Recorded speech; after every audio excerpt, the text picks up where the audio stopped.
Welcome to yet another event in our march for $10,000 raise for the American Foundation for Suicide Prevention. This one's another Zack Snyder movie, probably one of the ones we should have shown earlier because I'm all out of orders. But today we are doing the Ultimate Edition of Batman versus Superman. Right now we are at 6,750. The link to donate. Remember, we're watching this movie. We're having fun with this movie. But remember, this is a fundraiser. We're trying to raise as much money for the cause as possible.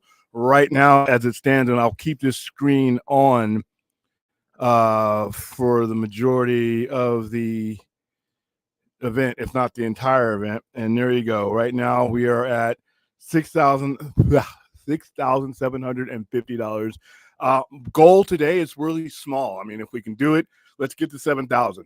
That's a cool round number.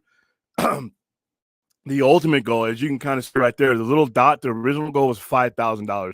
We passed that on New Year's Eve. So we entered the year with the preliminary goal already set. And now we're just trying to inch ever so closer to 10,000 on or before April 19th, which is the release of Rebel Moon Part 2, Scargiver. And like I said, I got to see some scenes from that the other night when we were at the Netflix event, and like I said, it looks good. The fight that we saw, in my opinion, is better than any of the fight scenes that were in the original one, Child of Fire. So I think we're gonna have a lot of fun with that. And like I said, as we get closer to Scargiver, I'm gonna start planning bigger events. I'm gonna do an outdoor event, or I'm going to do a drive-in event. It depends on what kind of scheduling it is, but we're going to do something a little bit more than just a small fundraising screening. And who knows, maybe we can go far beyond 10,000. For those of you Patreons, the link is in the community section in the Patreon. You should have gotten a notification with the link in it. So just come on in if you're a patron, and I'll put you in. Either I'll put you in or Brad will put you in. I will be here for the first hour and a half of this, and then Brad's going to take over. I will still be with you guys. I'm headed to AEW Collision here in it's going to be in Henderson, so I'm going to be on my way to there. But like I said, I will be tuning in via the phone, and I'll be able to jump in and help out if needed. But it's pretty simple for him. So other than that, let's say hi to the chat. Here's Spidey. How you doing, Spider-Man? I don't think you're on mute. There, let me take you off mute. Yeah, you're on mute. Yeah, we hit the button at the same time. First off, congratulations, man. I saw I came in late on Thursday. I didn't see you yesterday, but I came out late on Thursday. I saw you guys told me to check your news out, so that's what's up. That was big news. Yeah, that was fun. That was a lot of fun. I mean, like I said, it was like I said, the kind of event it was. It wasn't just like the normal event that just anybody can get into. Mm-hmm. That's why I usually don't go to those. So that was a special invitee, and we were allowed to bring some of our patrons and our customers and all that into it, but they limited to how we could let people know about it. Like I said, once I saw the guest list, I'm like, okay, I got to get in on this. But it was like I said, it was a nice, cool event, and I'll be going into some serious detail tonight, as much detail that I can go in without giving spoilers away. But just suffice to say that I'm not a fan of Airbender. I mean, not against it or anything else. It's just not my thing. But after seeing what they showed us on Thursday night, I will be watching that. Three Body Problem. It's going to take me years to forgive Benoit and Weiss for what they did at the end of season 8 of Game of Thrones. However, from what I saw of this, I'm on board. It's really good, and it's some intense shit. It has all kinds of elements in it. Speaking of intense shit, we'll go into this tonight. But I haven't watched it yet. I haven't watched it yet. I'm not going to tell you. No, you have to wait till after this. After this, I'm gonna watch it. People do not spoil it. Do not spoil True Detective, episode 5 for anybody. Holy shit, though, man! I needed a cigarette after watching that, and I don't smoke, especially the last 15 minutes. And they got one episode left. this episode, I am so looking forward to this. I wish there were more than 6 episodes. Because there's this episode here was, and I knew they were going to ramp it up because they had to. They're running out of episodes, but yeah, nobody spoil it. We'll talk about it tonight. We'll have a spoiler discussion tonight. I'll pull up the spoiler banner, but wow, somebody warned me, and they're like, "Hey, if you watch True Detective episode 5, I'm about to, because it's on a Friday night." He's like, and because they couldn't wait to tell me about it. I think it was Clint told me about it. And I watched it right after he texted me. But yeah, that was an intense episode. How you doing, Clint? Geek Defense Initiative. I think this is your first time here. Hi, and welcome to the Left Center Presents.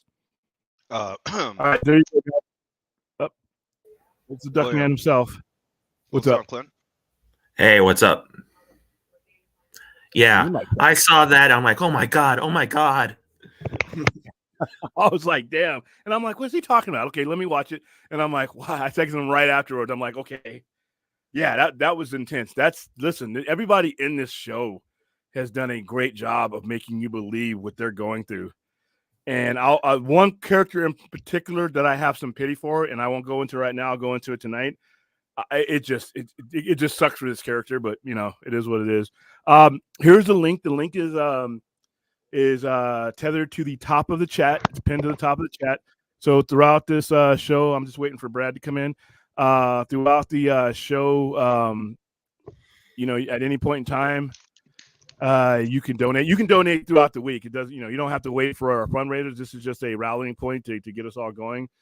But anytime during the week, it's going to stay up indefinitely, so you guys can donate. But that is why we're here. That's the cause. What I was going to ask, William, without giving spoilers away, when you were at the event watching the Rebel Moon preview, what did it take place more in the past? Was it more in the present? Like, was it a scene that was cut out, or was it a preview, or what? Was it like a trailer, or was it a scene? You see what I'm saying? No, we didn't get trailers. We got scenes. Okay, so you got a scene. So did the scene take place currently as they're getting prepared for the war, or did it take place when she was the royal guard? I don't even know if I can answer that without violating. Okay. His flashbacks in the first one are really good. So like if I'm gonna go ahead and outright say this. I appreciate the parallel storytelling. Yeah, hopefully my rep is not watching this because their reps are in there. But I don't. If they are watching it, I'm not.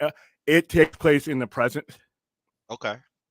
And it's a small scene, but it's really cool in my opinion. Like I said, maybe because I was there seeing the scene, it might lessen the impact when I see it again. I thought it was cool. Yeah, prime rib sliders. I think Brad. Let me give you. Brad's gonna like it. Brad is gonna like it. That gives you kind of clue, kind of the scene it is. So, AKA the raid scene, basically. Yeah, sort of. Gotcha. What's going on, Clint? You're about to say something? I said the prime rib sliders didn't hurt. Yeah, those are cool, man. I got greedy because I'm like, when am I eating this? And I not this big, and they actually had good chunks of prime rib, but I'm like, how many? Complete. Your internet connection blows. They were not, they weren't stopping them. Agreed. I agree with Clint. Your internet connection's kind of all over the place. Yeah, hold on. I'm gonna check that connection here, guys. Hold on for a second, because I'm on shitty internet. Let me get on. Are you watching on HBO Max? Are you getting Blu-ray or what? Be right back. Okay. So you were at the event as well, then, Clint, or what? Oh, I knew about it. White and Brad knew about it, but I wasn't a jerk like him. Oh, Brad's a spoiler, so you got to give him a little room for spoiling. So whenever Brad's about to tell you about something, that's your automatic spoiler alert. If Brad is talking about something you've never heard of, that's the spoiler alert. Oh no, he was like, "Oh, I know something you don't," and it was all I could do to say. It was all I could say. Yeah, Brad. Uh-huh. Yeah, he was just spoiling you. That's all. He just didn't know how spoiled you were already. He didn't know that you knew. That's all. So were you at the event? What's up, Brad, the spoiler? How's it going, everybody? It's a little bit fine today. No, I wasn't at the event. Okay. I have issues of getting out of the house. Understood. How's it going, Brad? Good, man. How's it going, Spider-Man? How's it going, Clint? So how long were you in the know? What about Williams? Yeah. Oh, I think I probably found out about a week before it happened. So, Okay. because he reached out to me, William did. He was Okay, yeah, contacting and I me, invited was him like- too, but like I said, Yeah, he he's invited a little few bit people and far said, "Hey, would you be able to make this by any chance?" Which I unfortunately wasn't able to, but that was how I found out what it was, and I was like, "Oh man, that would have been so cool." And yeah, like I said, yeah, William has no interest in Avatar whatsoever, and it's like he's seen more of it now than I have. So Yeah, now I'll watch it. You know, they get that scene that they showed us got us hooked, and you know what they were talking about. You know, I'm like, all right, this sounds like something I could get into. Same everything that they showed, all three things that they showed were things that, like I said, I was already gonna go see, or was gonna watch one body or three body problem. I was gonna watch that because from the on the Super Bowl thing that they showed about that. You know, I was sick, but when we saw some detailed scenes and detailed things about it, that made me really, you know, like I definitely got to go see this. And obviously, Rebel Moon, I was already on board for. But like I said, the fight scene that they showed us real quick was really, really good. yeah, you mentioned that. Yeah, that you and said if it's that, indicative of the rest of the fight choreography, and that it's better than the first one. It's a lot more violent. Even the addition that you're going to see, I think, it's a lot more violent than the censored version of part one. So in this, I mean, he was showing for the PG-13 cut for Scargiver, right? Yeah, this one I don't see how this is not an R cut, because there's some serious violence in this one. They talked about, you know, like I said, we'll go into the details tonight, but all right, so we're here. Is everybody? I'll say hi to the chat real quick before. Yeah, I'm queued up. I'm all ready. Whenever everybody else is. I'm on zeros. Let's make sure I didn't leave anybody out in the chat. Oh, that's hilarious. Look at her name. Ruth. That's hilarious. Oh, wait a minute. I gotta send her. I forgot to. I don't want to leave her out if she's available. Hold anybody on. wants to jump on, you can just click the Patreon link. If you're not a Patreon, let me know. And yeah, from everything Williams told me about tonight, it's going to be because again, I was pretty gobsmacked by last Saturday's stream with both the audience and also the panel we had, and how and of course we've had all kinds of different topics and fireworks on other things in the weeks since, and of course they'll be following on the BVS watch party. So yeah, I'm imagining this is going to be quite a stream tonight, but this is kind of a nice prelude to that. I'm sending you a message right now, Brad. Okay. Because you have a better connection with this particular individual, and I'm never able to find them on there. Okay. So. All right, guys. Yeah, we're gonna tonight's show. This is a preview of tonight's show. Obviously, if you've seen the thumbnail, we're gonna be talking about the Netflix event in a little bit more details, as much detail as I can without fucking things up. Our comic book turning story is going to be Batman: The Three Jokers. Musical is going to be Oasis, definitely maybe one of the better albums of the mid-90s that falls in its own category. So it's not grunge, it's sort of alternative, but it's more buzzbin than anything else, but it's power chords. So we'll be talking about that. We'll be talking, like I said, in detail about all three things that were talked about at Geeked Out. I keep fucking up the name of what it was. I took a picture of the thing, but I got and there's a lot more pictures that I have that I will bring out. Stuff. I posted some of the ones on there that just included me, but we had other people that were there took other pictures. Some got pictures with Sophia Butera while I was getting pictures of Zach. Also, we're going to air the raw cut of the interview I did with Eddie McKenzie, who plays Piglet, and Publa. This is so fun. The people who are making this movie are like me, but except they make movies, and I told him my scale of all 3Ds, and he says they're all there. They're all there. So I teared up. You'll see me in the interview kind of tearing up because this movie, and it goes further. And the original one was cheesy and was fun. It was low budget. They got a little bit more money here, but it's still. And we'll go over the differences between the budgets and how they were able to do certain things. And that's about it for tonight. But all right, if everybody's ready, I'm going to go ahead because this is a long movie. Brad's going to take over for me in the middle of it. And then, like I said, I'll be with you guys throughout, but I will be doing my wrestling thing for AEW Collision. And I'll also report on that tonight too. yeah, it's going to be a long show tonight. Yeah. All right. So it should be everybody having queued up. It should just be a black screen right now. A black screen with an R, with the rating, the R You rating. hosting all the way through to the other show, Brad? You hosting Yeah, from this to the other, all the way through? No, we're not gonna. Yeah, I'll give you. Yeah, You're pulling New Year's again? You can end the stream. What's going on? You can end the stream right after it's over, or you can stay and talk. You can do whatever you want, but like I said, just let me know if you have any issues. But it's really easy. Yeah, it's really easy. In fact, it's too easy to end the stream sometimes because I've done it when I wasn't supposed to.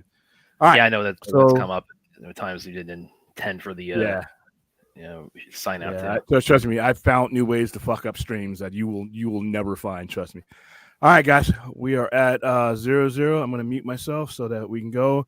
All right, yeah, for fuck Spidey because I know it's coming. Let's do it together. Let's do it together. Let's do it together. Ready? 3, 2. You say on 3, right? So I'm hitting you your way. So I was going to go backwards. You want to go for one? Okay, ready? Yeah. 1. All right, what? 2, 3. Go. All right, All we're starting. And we're off. All right. Yeah. See, teamwork makes the dream work, William. We did it. Yeah, finally, what happened with 5 What's up, man? Let me give you Yeah. Look at me, guys. Look at me. I'm the captain now. Are you picking up my background, Brad, like it does sometimes, or no? Not hearing anything, man. Good. Just So you should be good. Perfect things. So I guess maybe I'll kind of start off the commentary about all tonight about coming into this movie, about close to 3 years after Man of Steel, and I mean, obviously, this is really kind of getting the ball rolling in terms of like the interconnected franchise. So, just what was everybody's sort of mindset going into when you heard they were going to be making Batman v Superman? Like, what was the? Oh, by the way, real quick, this is a little Easter egg there to Detective Comics 27. That Mark of Zorro poster. That was the movie we're seeing that night. And Excalibur tells you when this scene takes place because it tells you Excalibur starts next Wednesday. Yeah. So. Okay, I think I am picking up your background now, Spidey. All right. Okay. Anyway, yeah, I mean, in the comments, of course, everybody in the panel, like, what was your basic reaction when you heard that they were? Is this better? Sorry. Yeah, it sounds good. All right. What were everybody's reactions? When you heard, okay, Batman v Superman we're going to be seeing these two characters in a movie for the first time coming up. I mean, obviously there was a lot of excitement, in general, but just the announcement. It's kind of a like, where were you? What were you doing? Kind of thing. As I guess what I'm asking everybody. Well, the movie the plot of the movie got spoiled for me like over a year before it came out, so I just kind of like. That's one of the motivations why I don't really like watch previews or look up spoilers or any of that kind of stuff anymore, is because like after I read what I read, that was the whole movie. So it kind of got ruined for me in that regard. Oh, so it was like a on Reddit kind of thing? It was some forum or something. It was a while ago. It was some forum, might have been Reddit, I don't know, but the whole plot was spelled out in about 3 or 4 pages. And, oh wow! I mean, it was absolutely every scene that was in the movie. So there are the pearls getting shattered. That's the state. Well, I mean, I was like, oh, cool, Batman versus Superman. But when I watched it, I was like, oh boy, they recycled a plot from every movie I've ever seen. Well, I'm not following you there, man. How it's like more recently, how it's more like Kong versus Godzilla. They fight each other, then crap, the bigger monster. Well, Well, that's why that's one reason why I was kind of called Godzilla versus Kong. That's Kaiju BVS, because I mean that's what happens. It's their enemies, and then they have a mutual foe they have to team up against at the end. But here's Larry Fong's. By the way, also you guys might know, or maybe wasn't aware of this. This is actually BVS is actually the first movie that Bill Finger receives credits on a co-creator credit for Batman alongside Bob Kane. Yeah. There he is, right there. Damon Carl, who plays the Yeah, it was who Joe plays Chill. the Joe Chill. He's actually Batman in the warehouse scene. He's the stunt. No, Batman. that's the Damon. That's that David Citron, or is that him? No, that's Rich Citrone. Caro Richard is the Citron, excuse me. yeah, he's the Excuse me, I stunt said coordinator, but So Caro, I've heard Damon say that was him. really? Oh, Yeah. Well, I mean, they might have done. They might have For gone back different shots of it or whatever. Yeah, they might have. Yeah, it might have been like a. They might have. Because I understand Richard is the main stuntman for the Batman. Yeah. So it might have been like when taking a fall was more kind of Damon's thing, and like doing the punching, kicking was kind of more Citrone. Yeah, this is cool. You look closely at this, you see that Bruce from underneath looks like he kind of takes the shape of a bat as he's floating up there. I am constantly amazed that you guys know like the assistant sound director of all these movies. I swear to God, I just go to these movies, go, oh, I enjoyed it, oh, it was all right, and then move on. That kind of tends to happen when you have to spend sink years of your life hashtagging to get one entry of this franchise released. I'm a big continuity person, right? So yeah. This scene is gold right here. Oh, with all of it. The reprise of the Black Those Zero. Those are the planes heading towards the Black Zero right there, right? So yeah. We should be back. It's a 2-hour show. I'm telling you guys that the World Engine, that one, and the one on the other side of the world, it's like those look like giant spiders. I'm telling you, Superman fighting one on the other side of the planet. This actually was pretty awesome. I remember seeing this for the first time. I know a lot of it's retroactive, but they went to great lengths to line it up as best they could with the. Follow the ship. If you understand how the ship crashes in the movie, and you follow its pathway, a lot of it's taken care of in here. Yeah, no, I've seen that people have done like those YouTube fan edits where they combine. Yeah, where they link them together. They splice the ending of Man of Steel and the beginning of BVS together, and it shows. It's like one part, it's like Superman fighting Zod, and then it's like right here, Bruce, speeding through Metropolis, and those are the planes after the gravity knocks them down, right there. Yeah, right? yeah. Because one of them crashes in towards a building, so that's that. And then when he starts driving down the street here, you'll see the ship over his head. That's when the ship obviously was crashing. Yeah. Towards the ground. Yeah. And of course, somewhere in all this, Barry Allen's also helping out. What you heard what I said? Earth 2. I need to go back actually the New Year's Eve stream and like snip out. I don't disregard it, but hey, No, well, really, like some of the stuff that you said that night, talking about continuity and like a long-term kind of end game for where everybody can kind of be happy, put a bow on all this. It's like I need to snip that out because everybody, you hadn't seen that Spider-Man. He actually had some really cool ideas with that, as far as basically like the whole completion, restoration, whatever, the Snyderverse, and alongside the current DCU plans and things like the Batman coexisting alongside that. He actually had some pretty cool ideas to sort of how you could make it all flow together. So I need to go back and like. No, we don't. We don't. It's we do. Come on, man. He was on a roll there. Basically bullshit. No, I think he was drunk. I wasn't drinking, but hey, all I was basically doing was acknowledging how the multiverse works in their comics. So but it was very detailed. and by the way, it's like, I don't know if this has gotten commented on as much, but yeah, this part here with the heat vision cutting the building in half. Yep. Zod. Yep. Yeah, it's Zod, but Bruce can't see that, so you have to think of like that also kind of partially motivates his vendetta with Superman, is that he's just assuming that was Superman doing that. Well, yeah, from his point of view, the last he heard about this whole invasion was probably the TV screen until everything started going to shit in Metropolis, because nothing was really happening in Metropolis until right now. Right? Yeah. Gotham and Metropolis weren't really being bothered. I mean, the ship came overhead and there was the news report, but like I said, the continuity is great because Bruce is on the other side of Gotham Harbor as soon as the destruction starts to try to get over. Yeah. He doesn't even change to Batman or any of that. He just tries to go over there. So obviously he's got Wayne Enterprises and all that over there. But yeah, I love the way this was told from his point of view. Yeah. Well, because timestamp.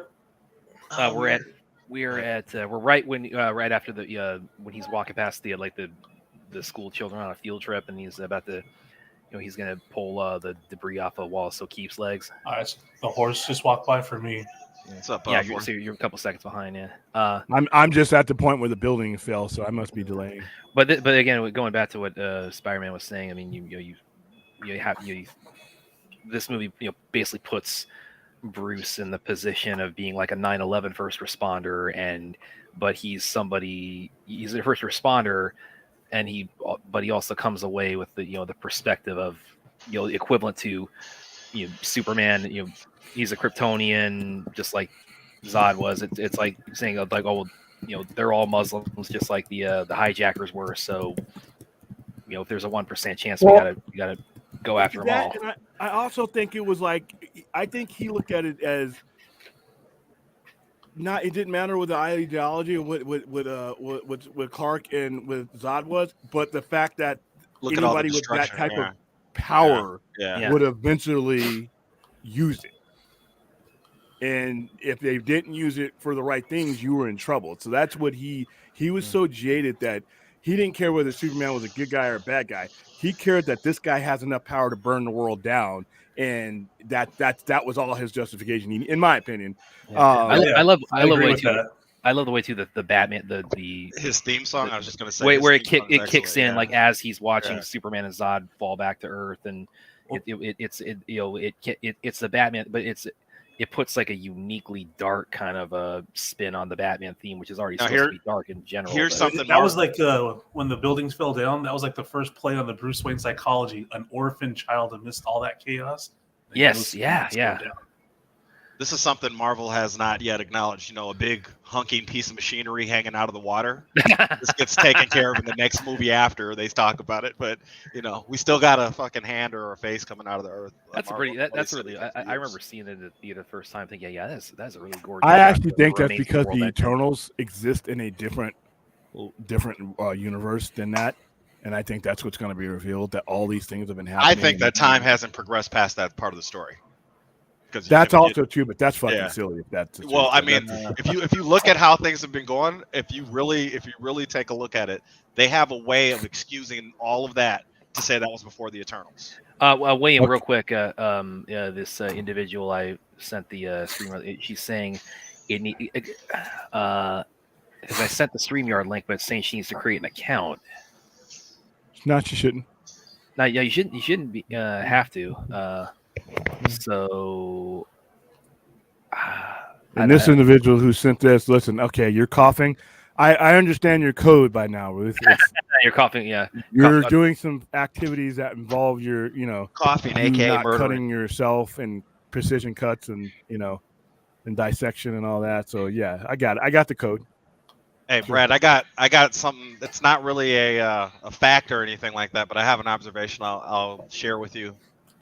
A little bit later on in this scene, or in this part, not this scene, but a little bit later on. Do we all think this is really Jimmy Olsen? If Snyder went all the way with, there's no, it doesn't have to be. First off, Jenny in the first movie, she's the pastiche of Jimmy Olsen anyway. She's playing his role, so they already have a person. Maybe at the end, you don't think maybe at the end a goofy. Well, it doesn't matter if it's Jimmy or not because Jimmy Olsen stuck by the CIA.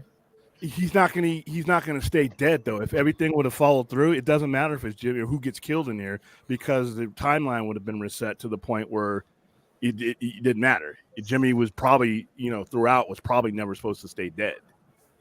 I think it's an Easter egg that's letting you know that it's not of any major consequence. One thing that this CIA agent does, there's two things that give you a hint that it's Jimmy Olsen. One, he's a photographer, and then two, Jimmy has a watch. Because he's Superman's pal, Jimmy Olsen, that a frequency only Superman can use. When his tracker gets caught, that's around the time Superman's on his way. So by the way, that's Jimmy Olsen. I find that one kind of a little flimsy. I would say maybe it's just Jimmy Olsen stuck in the airport somewhere. They're not. But you're the person that would say. You're the person would say, what did the movie tell us? The movie told us this was Jimmy Olsen. This is just an Easter egg. This is not Jimmy Olsen, Superman's pal, who worked at the newspaper, because we're not in that universe. We're not in Earth Prime and DC Comics right now, right? We're watching a movie where Darkseid is going to end up taking this world over and destroying everything in a different means of any way he's ever done it anywhere else, right? So you say the watch is an indicator, the name is an indicator, not the watch, the transmitter inside of the The transmitter inside of the camera is a reference to his watch. Jimmy Olsen in the idea comics that has a he'll never watch work that at- will Superman can only hear it. And anytime he's in trouble, Superman saves him. This But the frequency idea that he'll never work at the Daily Planet is not an indicator. That... William, by the way, I just sent you something. So. Does it matter as much? That's the question. For this I think story, the real does it Jimmy matter? Olsen is out there somewhere. The CIA just keeps this covered. But what tells you that? I'm going off of your rules right now. What in the movie tells you that Jimmy Olsen's William, never mind. That's irrelevant because we got another fine friend of ours jumping. Hey in. there, Aaron. How you doing? Hey, Aaron. Hello. Oh, you weren't okay. You made it. Okay. Yeah, Hi, we have a little technical difficulty sending the link I sent her, but I think we got that problem solved. So that's. Are you there, wonderful. Aaron? Yeah, I'm there. Oh, cool. Can you hear me? You might be hanging out Yep. with Ruth helping dump bodies. All right, cool. Yeah, we can hear you just fine, Aaron. But I guess I'll go ahead and give my 2 cents on the whole Jimmy Olsen thing, which was I don't know. Maybe I'm the odd man out when it comes to like DC fans or Superman fans, but I'm not that precious about Jimmy Olsen to really have, I guess, lost it when he got killed here. So, I mean, he's never been on Superman and Lois, and I've been loving the show just fine. Well, there's no connection for me is because they never made that apparent that was him. There's a lot of detective work going on, but you can't really make the kind of connection that you would make if they never established that it's Jimmy Olsen. If they had established that I'm Jimmy Olsen and then he gets his head taken off, then that's different. Even still, it wouldn't matter because, like I said, the whole premise of this is that none of this shit's going to last because this is all going to get wiped away. So okay, that's one thing I don't like about that. The whole everything was going to get wiped away because it makes everything seem completely useless. Even if that doesn't happen, Forth, back to what you were saying, it doesn't matter. It doesn't matter, and it's not being told to you that Jimmy Olsen plays any other role in this. I don't even see it as being like wiped away. I just see it as like being like a bridge from one continuity to another, as far as like the Flashpoint ending. Once the Flash resets, everybody dies. Yeah. Like if everything just gets rebooted, it does wipe a continuity away. I would rather just be an isolated standalone story than like. Well, no, it can't because that's part of the story. That was part of the story. I'm saying I disagree with that being part of the story because it just makes everything pointless. It just got wiped away. Like there's endless do-overs for new stories.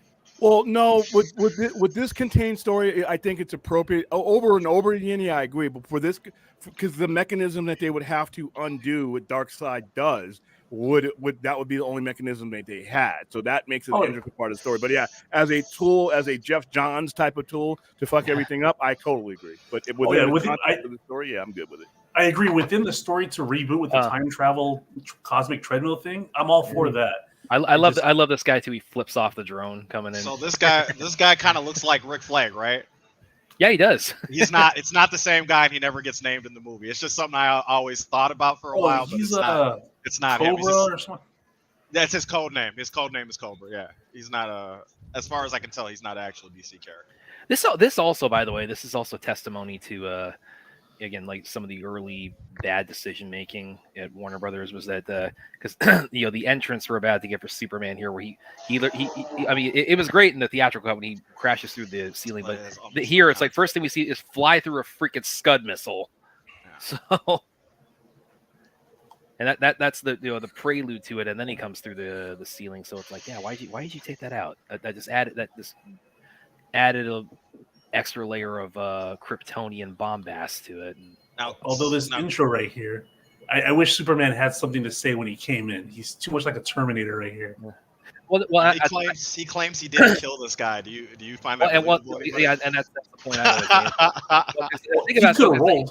Well, yeah. Well, also because if he had the control to do that and not hit Lois, I can imagine he could grab the guy and put his shoulder into the wall without hurting him. It's just kind of funny. I didn't kill those guys, if that's what you're saying.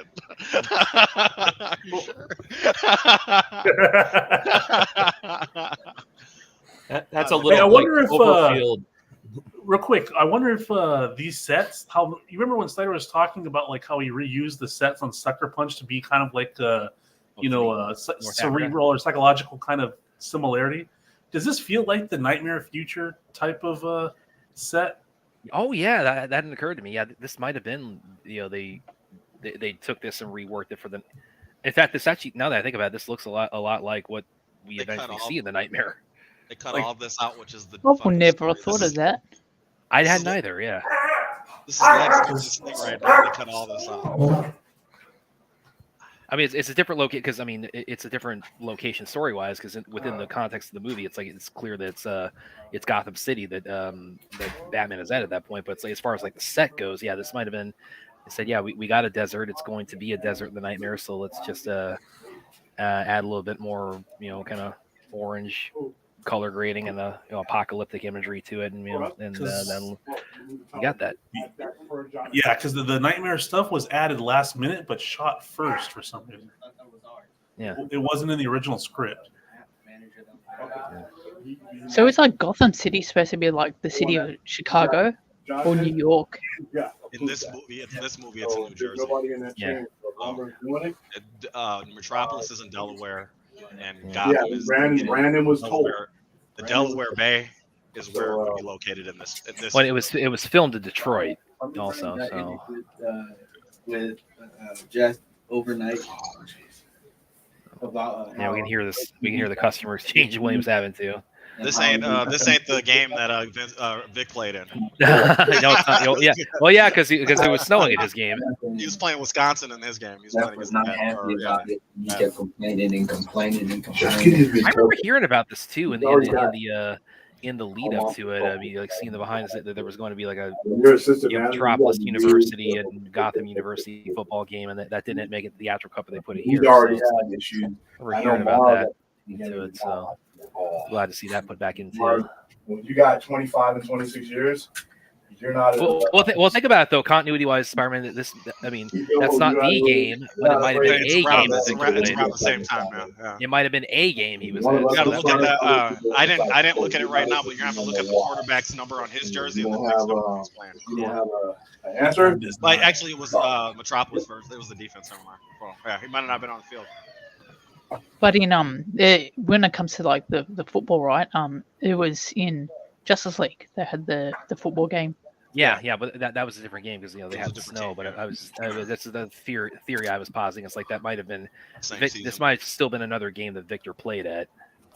And didn't they use like a real football team? Wasn't it the Ohio State or something? I think it might have been. Yeah, I need to look that up. Wisconsin Badgers. The Badgers. It's their helmet. It's on the movie. Yeah. We're about to see the intro. Well, we already saw it was Bruce Wayne, but now seeing the intro as Batfleck.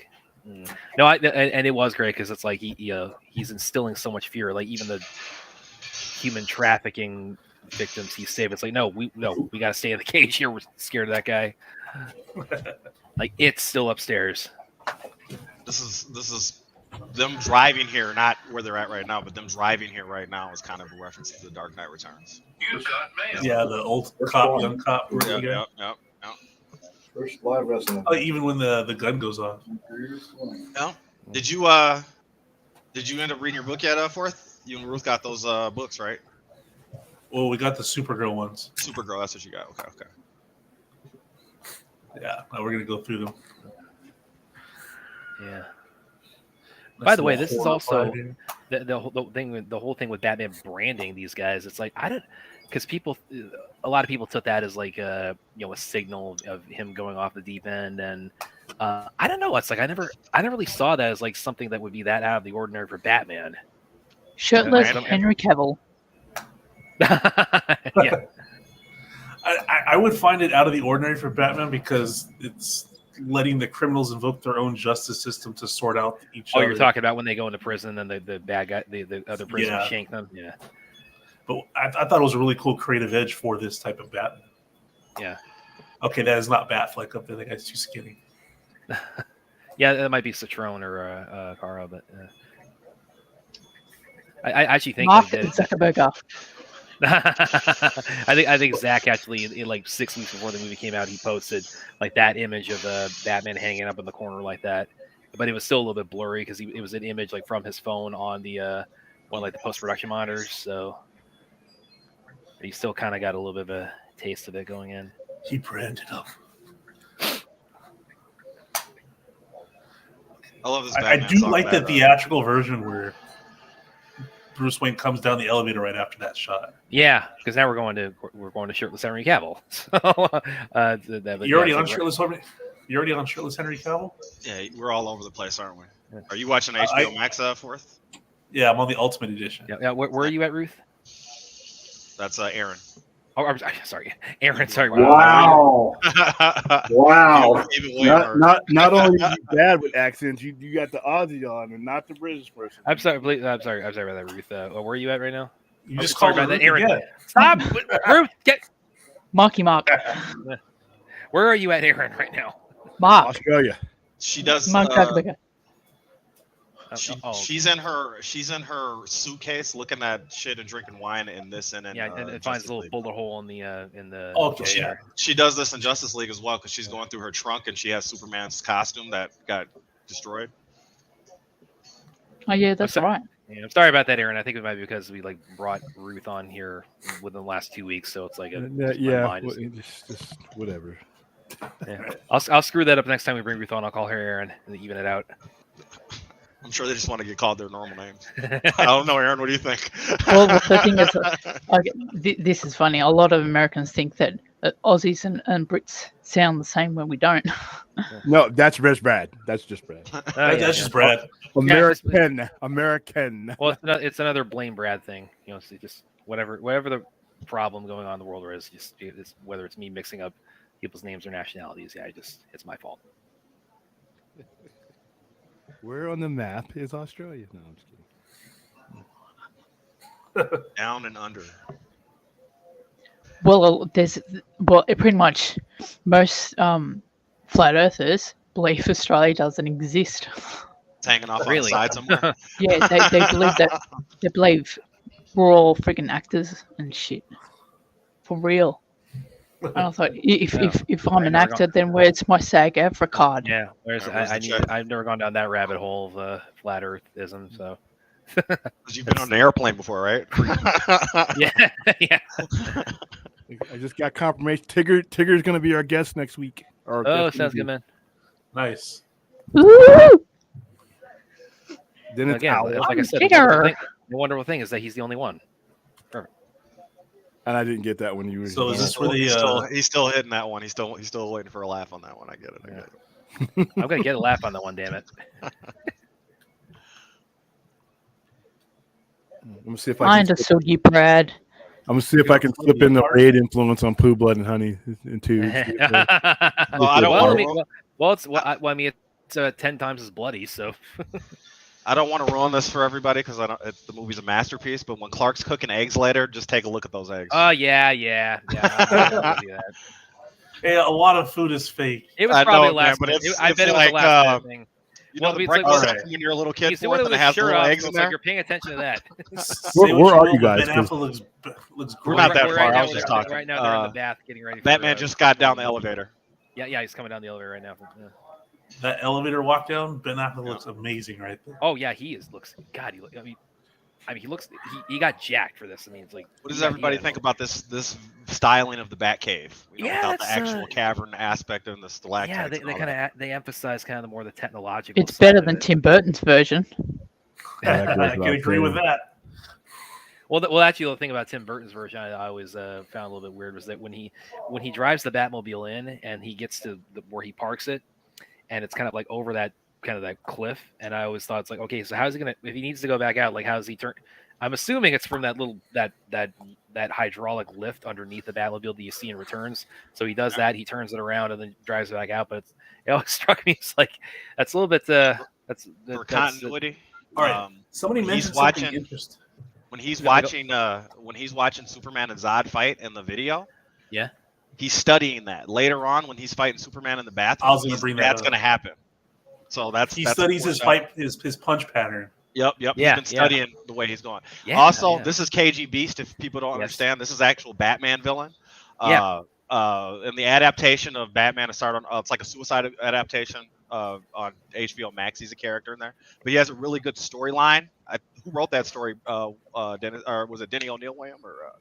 There's a story called Night of the Beast. It's like 5 issues or 6 issues. Yeah, I'm pretty sure that's Denny O'Neil. Yeah, great story. So it's like the origin of KGB and Batman's relationship. Excellent story. If you get a chance. Yeah. Oh, by the way, also, Best speech and best speech. We'd also I'd meant to point this out. We got there, but yeah, I see the footage there of him studying, Zod's. You'll see another one where he keeps cycling, where they're studying standing his up striking facing pattern, each other. and but of course, showing Alfred showing the voice modulator and playing the whole Funnel Fairy Butter Bar line that became kind of a little bit of a meme after this movie came out. But that was actually a touch I really enjoyed too, of giving So Batman the voice modulator. Is that It's normal interesting body that armor? Cal Or that is he's that working them? on. Is that the anti-Superman suit? I'm not bringing you back. That's the tactical suit from the end of Justice League. I have not very much. Yeah. The suit that really? Yeah. Yeah, Wow. because it's got the Wow, goggles. Fourth. I didn't know that. Okay. Yeah, it's got Wow, the goggles. that's cool. Did you know that the guy who plays KG Beast is actually an Aussie? Yeah, No. yeah. Oh, I didn't know that. Oh, His name's yeah. Colin something. Calvin He was on Mulvey, right?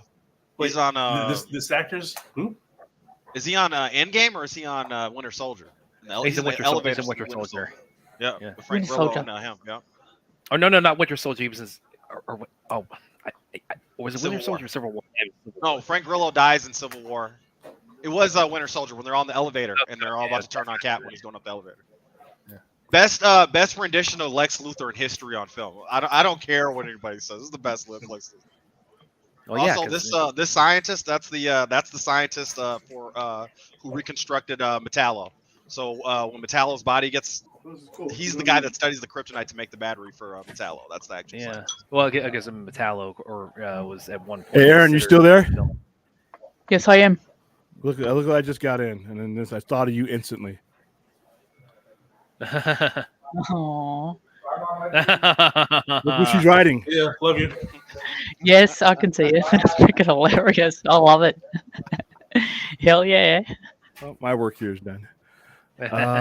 We are at 67, 50 still. So everybody. Wait a minute. Okay, so it's like I mix up Aaron's name, and that's cardinal sin. But it's like you just every time you see a kangaroo, you have to.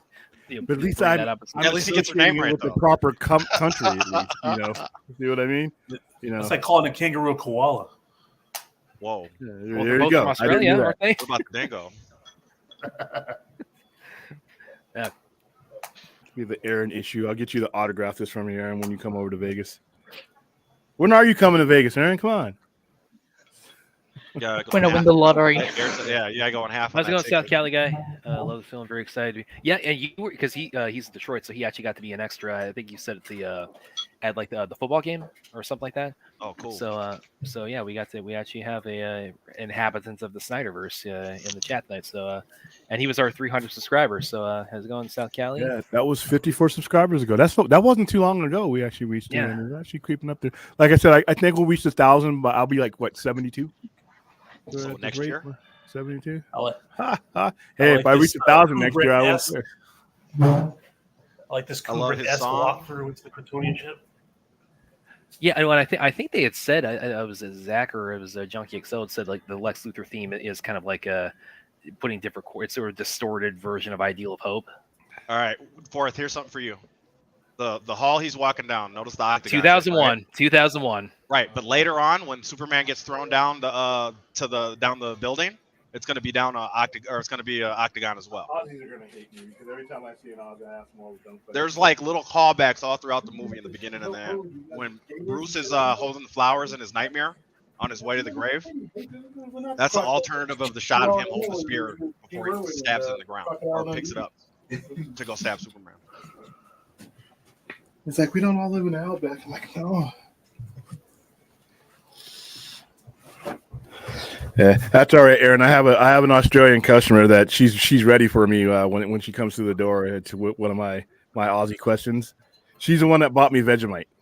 So Good on her. yeah. By the way, I'm sorry. What a legend. This is The a question. Vegemite legend. This is a question I've had for pretty much ever since BBS came out, and I thought you were going to ask an Aussie question.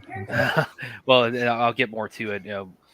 When Doomsday comes into it. But one thing I'm kind of wondering is like if like in hindsight, do you think that it would have been more beneficial if they had kept the creation of Doomsday was going to be if they had kept Those that eggs. secret until it came out. Yeah. Those are not. Yeah, I will agree. It's like it's like that was probably a last minute thing. Worst thing in the whole movie, but other than that, we're good, right? So yeah. that's all we got to. It's not as bad as that fake baby in what's that Clint Eastwood American movie? Sniper. Yeah. They took so many liberties with that movie with Chris Kyle. Yeah. They created characters that he never even encountered. You know, it came down to a sniper on sniper thing, and he was never even in the area. And he lied about hitting Yeah, one or two. Quite a few. Ventura. He lied about beating him up, and Ventura took him to court. He embellished a lot of stuff, but even without all the crazy shit, he was still. I mean, I would not want to be out on the field and on the other end of his scope because he was probably going to hit you. By the way, guys, did you see that image that of all the news clippings area? There was the one picture of the Superman holding the car. Yeah. Yep. So working, it always find from Superman Returns to BVS to Superman Lois. They always find some way to. Well, that's iconic. Yeah, I had a Harley Quinn cover with her doing it, so that's how iconic that cover was. But basically, The Accountant. With the Ben Affleck one, yeah. Yeah, where he's packing all this stuff up and he takes his Superman #1 comic with him. Yeah. But yes, Daniel Martin. I was just about to bring this up. It's like, because I think the initial idea when they were like first kind of outlining the story, Metallo was going to be the villain and Wallace O'Keefe. It's like, I mean, he would have, it was going to be John Corbin, so he would have been, a lot of his role would have been Metallo. So it's because he's embittered at Superman. He's had his he blames him for losing half of his body. So I mean, I would imagine probably they probably kept a lot of his arc, but just kind of reworked it into making him an original character. The only flaw I have in BVS period, and it's not even a flaw that kills the movie, is that there's too much implicated in this movie, even in the Ultimate Cut. Including Doomsday is the biggest one for me. I could have done completely without Doomsday being in the movie, but there's a lot of other implied things that didn't need to kind of be there to make the movie flow a little bit better. It does. None of it kills the movie, but it's like there's a lot of that. You know what I mean? Even without because there's also there's a lot of like Brainiac Easter eggs too. So yeah, and I mean. But yeah, going back to what I was saying a minute ago, it's like as far as like the marketing, you think like if like in hindsight they would think that it would have benefited BVS more as far as like the present if they had kept Doomsday, if they had kept that completely under wraps until opening night. No, because the common man likes big monsters that destroy shit. The common man that's what attracts would have been the one thing that would have attracted for us. No, we were going to go see it any no matter what. I mean, because part of me feels because again that I mean that's the marketing, that's not the movie itself, so that doesn't kill it for me by any stretch of the imagination. No, but we're us 3%ers. Yeah, we're going to be there no matter what. But that's a thought I've had where it's like I wonder it's like if I how I would have reacted, how like the diehards would have. It goes back to the original problem though. If when he's hatching. And Lex says your Doomsday, it's like, oh my god, like what the reaction I would have had then. It's like having no idea. Oh, I would have been just as annoyed then. But the problem with the marketing is people can't let go of this Death of Superman story. So they're always going to use it to lure in people. So that's why that was part of the marketing. And that to me, it was like people just can't let go of the Death of Superman story. William, is this Bronze Tiger? Is this Bronze Tiger, William? This is what I always ask. Yes. Spider-Man. Or anybody. Yes. Did you find it odd that nobody questions that a woman that was in Africa giving a testimony has a house residency in Gotham? The only person investigating this is Clark Kent. It's a theme that's not like widespread public knowledge. Right. The theme, there's a big theme that you see throughout this movie is it's an element of classism going on right now. Like in this scene right now, and the last scene, when we get to the museum party, all the people are having the party upstairs, the politicians, the rich people, and then you go down to the basement and all the brown people are working in the kitchen. That's how Superman finds out the problem. The house is burning in Mexico City because he's paying attention apparently to everybody. Similar things. There's with one Wallace, more that you didn't touch on. Wallace O'Keefe and Bruce Wayne's relationship, being that he's a security guard and he's the Wallace O'Keefe's the CEO. What else you got for me, Fourth? That Snyder depicted all the people in jail as black. Oh, there's that, and there's also the hotel part or the museum party, where you have the white manager start yelling at all the black people about getting their ass together so we can go up to the thing. But then at the same time, you're looking at a guy with a toupee trying to sell a fake sword or trying to show off a fake sword, and it just shows the different layers of society and how different people act. It's just an observation I made throughout the movie, but I see it over and over and over again, like a thing. Well, yeah, It's like a British show called Upstairs, Downstairs. Hey, Brad, I'm gonna have a bone to pick with you, man. Oh, you do? Okay, well, you and this Acme madness, man. Come on, man. Oh yeah, because you're. What's not even like well okay, so anyway, wonder it's like they're just I made a post I made a couple of posts like just kind of like likening the whole thing to the release of Snyder Cut campaign. And of course, that brought out some trolls, and I responded to some of those trolls. So, see, but here's the thing: you deserve the trollism this time. You knew what you were getting into. That Brad extorted clickbait. He can't help himself, and I'm like, now I'm going to be one of the ones typing back. Well, Brad, here's what I really think, but I don't have to do that because I can just do this. I can just put. Well, I didn't even take a position on torturous interference. Did you not? Did you not take a position? Lois is a better reporter in this movie, even than more so in the first movie. They show her off as a better reporter, and her work that she does is more central to the plot. Although it was still central to the plot in Man of Steel, it's far more central. That's to the a superpower. Painting from the best reporter in the world, Aaron. Right? She's the best reporter on the planet Earth, right? World's greatest reporter. Yes. Yep, that's right. Ruth. World's greatest reporter.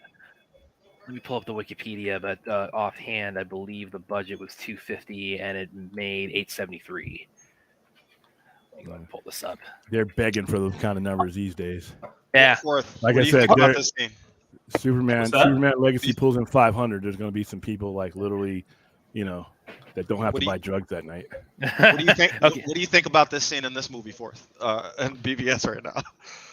Oh, I mean, it's every scene like this scene in particular just lends onto like this whole bigger idea of like how, like when you're watching it real time, like for the first time, you're just wondering how far into this world they're gonna go. But like it feels so grounded into the idea that this alien invasion can be like a cosmic satanic thing that I was like, all right, this is like super fascinating. I don't know how they're gonna naturalize, extraterrestrial forces, and we're at the ground level still. While they have a backdrop of a political thriller. They're doing that while they have a backdrop of a political thriller. Yeah. This movie takes you so many different places. It starts in a very small spot and just. Ruth. The budget on the Wikipedia it says 250 to 325, and the box office is 874.4. Now, probably I would guess that that fluctuation in the budgets, like that just that's the difference. But like they maybe like started out like 325, but they got some tax rebates or whatever, so that took their costs down. So probably like their net expenditures. Well, 325, part of that was the ad budget because after the fact that number changed. They added the ad budget. They don't usually do that. Like when a movie first comes out and a couple of years afterwards, it's the base price. So 250 was the actual roughly the production between 225 and 250.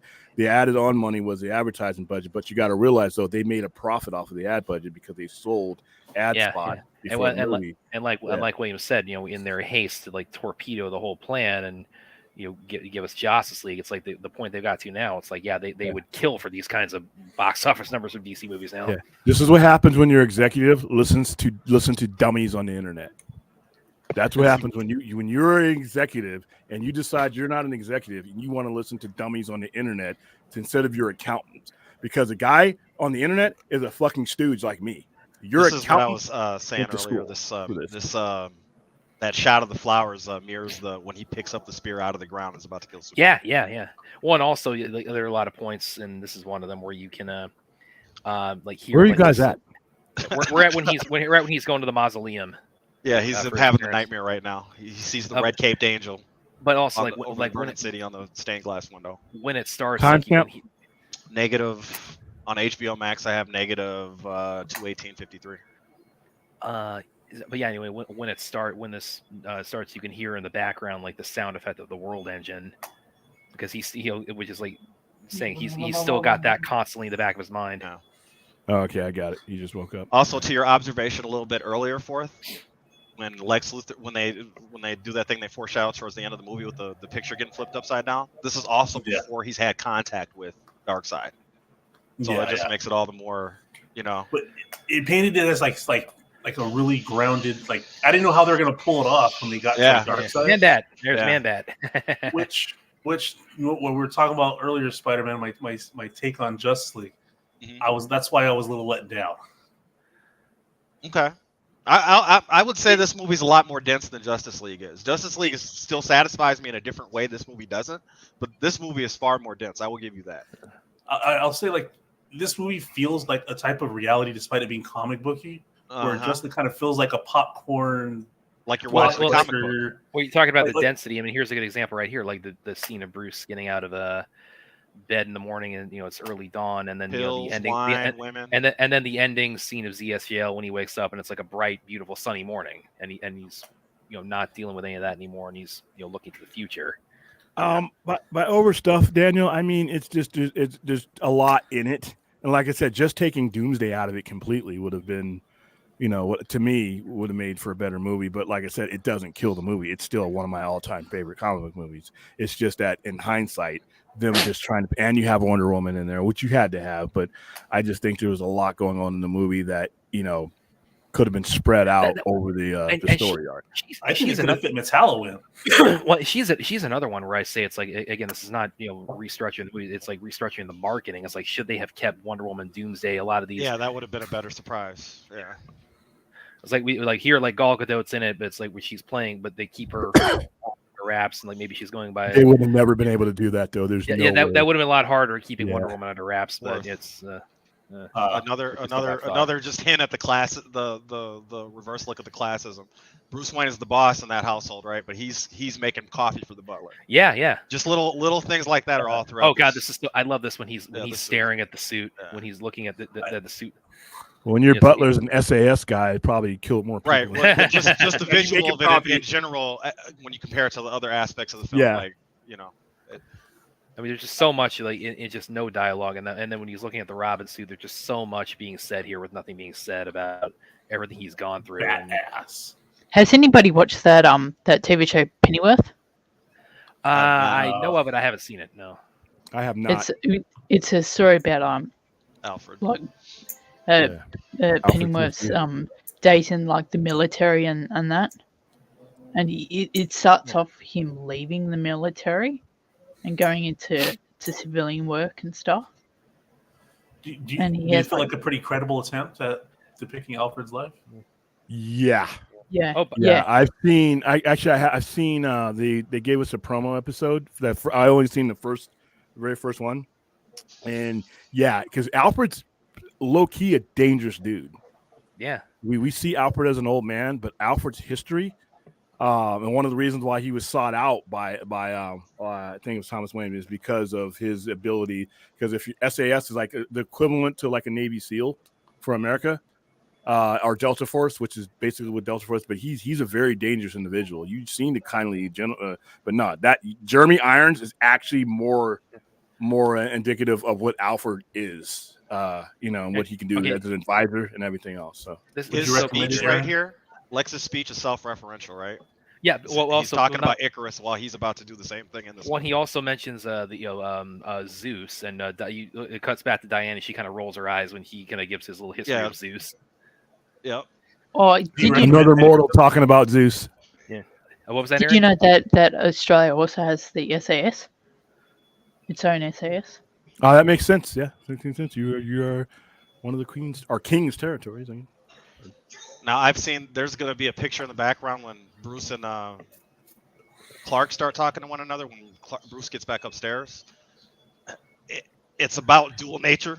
I'm not so sure like everything about the piece of art, but it's referential to this movie as well. Hey, over and under. When I leave, Brad's gonna fuck up the stream. Yeah. I'll ruin It's it. getting bad. Don't Spider-Man. mute us all. It's impossible. It's impossible to mess up the stream. You can't. Spider-Man. When I brought up the lady from the African lady doing the Yeah. testimony, Yeah. it wasn't about the classism. It was No, just I understand. how, Just the coincidence of how close to the plot she is that she's right there in Gotham. Right.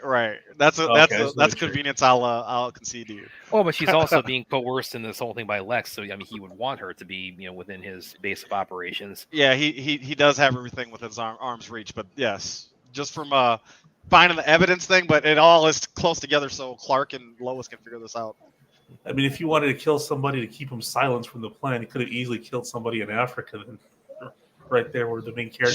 She wasn't in Africa. Her folks are. She's not out there. She never was.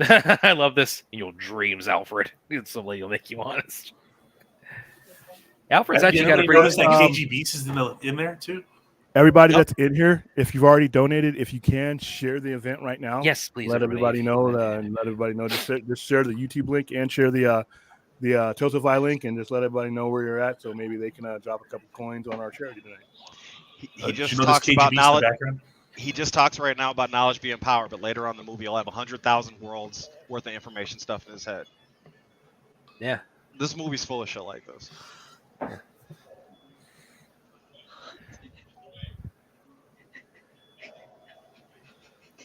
Yeah, this was all over the marketing when they meet at the party. That painting in the background is referential to their relationship. How's that? Oh, I forgot all the blacks. The spear, and yeah, that's true. Yeah. Oh, and this is also Daily Planet. Do I own this one? Or is that the other guy? I've always taken that as a Green Arrow Easter egg.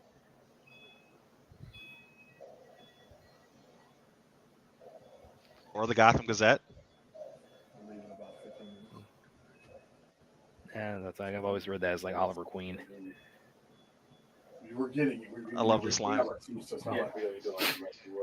our seats are on the floor. Seat 11, and I have the tickets in there, and then we'll just be down. We actually got good seats. Oh, okay. Yeah, and that event, that venue is super small. Oh, it's a minor league hockey place. Oh, for the Silver Knights play. Man, it's gotta be small.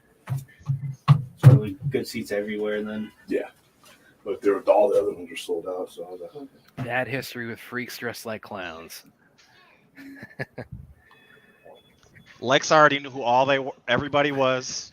Yeah. He already had his plan almost fully set. This is such good Lex right here, bro. I hate how people complain that they don't even show how Lex figures him out. I'm like, you watch somebody figure him out in the first movie. Yeah. If Lois Lane can do it, Lex can certainly do it. Yeah, and they explain it to you in this movie how far ahead he must have been. Just even if you just want an actual they literally have a timestamp when he was looking at Lois or Wonder Woman on camera. And on top of that, he already knows who the future Justice League members already are. Right. Exactly. He's got their logos already made. So Superman's thinking he's going to get after Batman, but since he starts paying attention to the people in the kitchen, that's what's going to lead him to going to Mexico City and saving the situation out there. So that's what I'm saying. It's not like necessarily he's benevolent or anything like that. It's just the awareness that they show in this movie of all the different classes of people. I hadn't picked up on that though. What you said, it's like we're at the party or a lot of less score employees and things like that, where it's it's showing like kind of like a. Oh yeah, you'll see it again at the. You'll see it again on the museum party.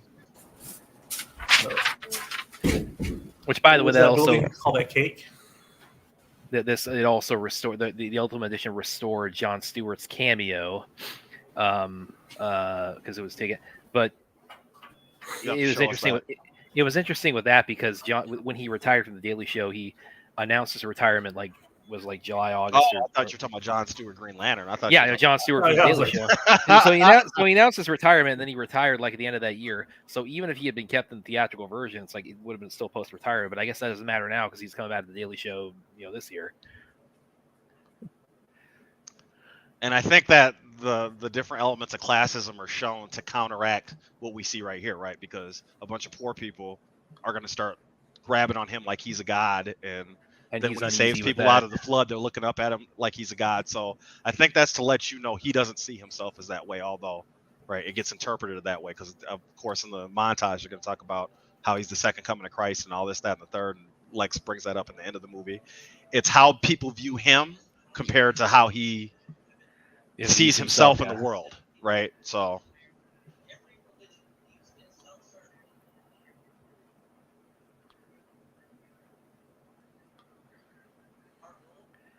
Oh, this, by the way, him dragging the ship here. It's like I didn't even notice it first time I saw this, that all the guys sitting, it's turned over, but all the sailors, all the crew, like sitting up there on top. I didn't even see that the first time. Yeah, he was rescuing them. Yeah, it's like I can't believe that. Yeah, but again, that happens a lot with the Zach's body of work. Just go back and see. I mean, the same thing happened in the ending of Z when Batman's on the tank at the end, and I didn't even see it first. I was just seeing, like the Dark Knight Returns tank, and then underneath the headlights, you've got the mutants down there. Glenn Dan Woodburn Martin put it interesting that he says that scene on the boat reminds him of the labors of Christ. Glenn Woodburn is referenced in the first movie. He's Lois's rival at the other newspaper. He's not in the comics, but in Arkham Knight, which came out a year before this, or 8 months before this, he's referenced in the ending with Jack Ryder. Just on the radio, but they bring up just selling it. Just selling it. Oh man. By the way, Neil deGrasse Tyson, if you've not followed him on Twitter, that man is such a killjoy. For like anything sci-fi related, it's like he is like he just can't stop like picking out plot holes and like my favorite one is he needs to sit down. He needs to sit down and like delete all his accounts. Yeah, he's such a wet blanket. Yeah, exactly. Well, I mean, when you get knowledge is, ignorance is bliss. So if he's got all those degrees, he's not going to sit there and tell you a bunch of stuff you want to hear. Well, my favorite my favorite one was when he pointed out he went on Twitter one time and pointed out like at the ending of Titanic when the ship is sinking. He said, "Well, actually, it's like the stars were positioned like differently from what camera shows." Like, oh, come on, dude! Like when James Cameron is saying like you're being too overly detail oriented, I mean that you might want to reconsider a little bit of what you're doing here. Well, the opposite of that is you can turn on Moon Knight, right? And then the stars are all over the place whenever he decides he's going to change his attitude. Oh, my bad.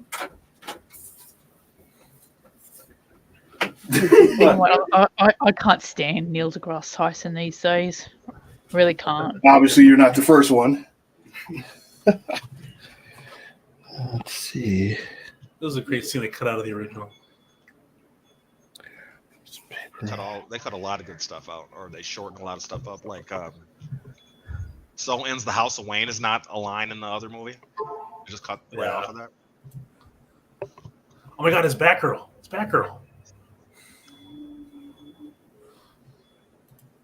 That's Jeanette Clyburn. She's an employee at Star Labs. She's from the comic book. She's in John Byrne's reboot of Superman in 1985 or 6. No, she's Batgirl. No, she's not. I just told you who she was.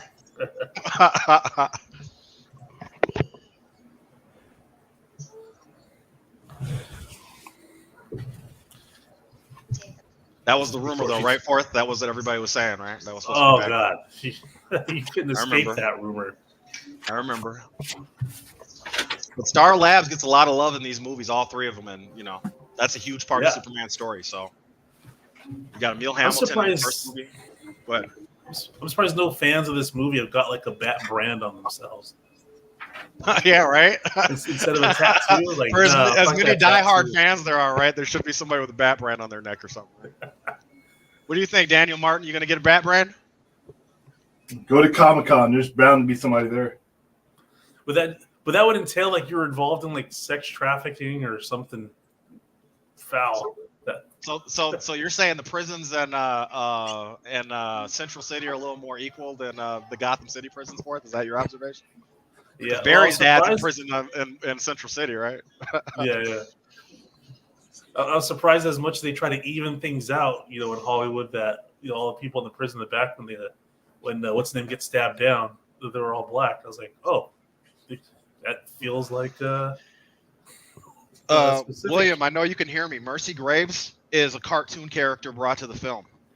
She wasn't originally a comic book character till later on. You know this. That's from Yeah. Superman the animated series, which was I set don't up by have an Bruce issue. Timm I don't and Paul have an Dini, issue with who Superman. also set up Batman the animated series and created another character that's famous to this day, Harley Quinn. You know, so this happens. This happens, dude. I'm just letting you know, Batman is goated. Batman Beyond is goated. Batman the animated series is goated. Come on, now. Still sanitized shit for kids. I had to take my shot, man. I had to take my shot. Don't get me started on this. I can go all day with you on that. I can go all day with you on that. Yes, standing up. So why grown people don't wear diapers, right? I mean, unless you're a senior citizen. Well, but, hey, some grown people do wear diapers, and we're not ableist now, are we, William? Mm-hmm. You'll be wearing diapers next year when you get your 1,000 subscribers. As far as I know, you're older than me. So. You think so? I pretty much think that's probably one of your. When I finally see you, you probably look like Larry David from Curb Your Enthusiasm. You guys got it all wrong. Forth thinks I'm the guy from Seinfeld that Elaine was dating, and you think I'm Larry David. Got it. Oh, you think you're Kramer? No. When the guy thought that Elaine was mixed and she thought the guy she was dating. I've watched half an episode of Seinfeld. Sorry, this is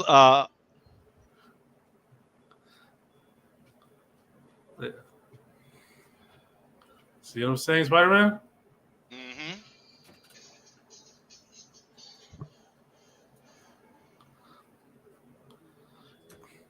We're leaving Vegas. We're going into Kentucky, so the traffic is coming. Balls like yours. You belong here. A lot of hand washing in this. I'm about to bolt and hand it over to Brad. You're not hanging out for the nightmare scene, William? You're not going to give us your input for the nightmare part? It's almost covered. I've never seen that before. What do you mean? What nightmare scene? No, you know the nightmare scene. I know. I can't be in two places at once. I mean, I got you. You got to get in the Speed Force so you can. I mean, I can. I mean, you know, Brad can. You know, he's probably seen this movie by 1,000 more times than me. And like I said, there will be raid references coming up. Trust me. You're gonna see him go crazy. But I'll probably have to clip that part out. By the way, there will also be now that the secrets have been revealed about Swanwick's identity. It's like, I mean, there's also, because he makes it so much fun. He adds fun to it now, knowing. Now that you know who he was, they claim they didn't know until the movie was halfway done. Oh, go back and watch Man of Steel. Go back, like. Well, they use that as the way he acted in that scene. They liked it. They used that as their catalyst. No. Go back and look at a lot of the lighting whenever he's on screen, and when how much there's a green tint. There's a matrix like green tint around. I'll keep an eye on that. Are you sure your TV's not got hit with a magnet? No. Oh, man. I'm telling you guys, go back and watch it. Swanwick is lit in Man of Steel. It's like Perry White's line right here is great. Yeah, it was found 1938. Yeah. Pretty much wherever you're gonna be, you're there at like 12:30, or you're headed there. Nobody cares about Clark Kent chasing the Batman. Yeah. One is gonna be like your best-selling aisle with all that barbecue shit on it. Yeah. Aisle 1. All right. So you see what I'm saying? You see what I'm saying here? So we're in the basement. Best-selling aisle. The classism element starts, but then we see it go all the way up to the phony guy running the show has got a toupee on and selling fake swords. So it's all bullshit. Yes, Jon Stewart. I really loved seeing him, because I watched when he was a host. I watched The Daily Show religiously when Jon Stewart, and I watched Stephen Colbert when it was original show. I just followed those guys like crazy. They were just my the writer. What's his name again? Can you help me out here, one of you two? Is that Bernie Sanders right there? They just passed by. No, but Patrick Leahy is in this movie. Yeah, I know. Oh, yeah, we're gonna get to him in every Batman movie. Yeah, for Batman and Robin, and then the Dark Knight Rises, and now this. He's made a cameo in repeatedly in many modern Batman movies. Who's the writer on this? Not Chris Terrio. Yes, Chris Terrio brings up that the Gordian knot is a metaphor for the entire movie. The problem that is. Yeah. I want to know how much is left over from David Goyer. Yeah, because Terrio was brought in to punch up the script, but not a maybe rewrite. there was just a bare bones story. It sounds like we had a different story to begin with, and then we went. Because I think that Goyer, that was back when it was initially going to be the Metallo movie, and then when they decided to bring Batman in and make also do Death of Superman, it's like that's kind of when I like her Terry motif Oaks that are- plays when she's not Wonder Woman yet, but whenever she has a scene with Bruce or when she gets shown, she's got a nice little motif in her music. Yeah, that's a great riddle there too. Is it stealing if you steal from another thief?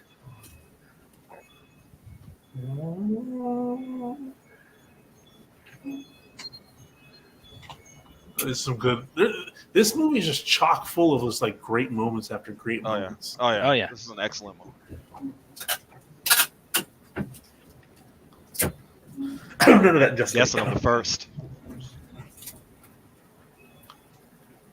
I love this movie. Oh yeah. And we're coming up, of course, our little Catwoman reference coming up here. Yeah, I don't think you've ever known. Oh yeah, we already passed the Phantasm reference. Yeah, that was back in the Batcave when they were tracking KGBs. I'm telling you, man, this little riff right here on the horns and all that. Oh, it's great. As soon as she walks away, as soon as she turns her back.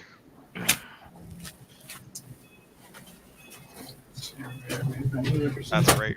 That's great. And it would have been great if they didn't show her in the preview, like you said, Brad. It would have been a lot better. You know?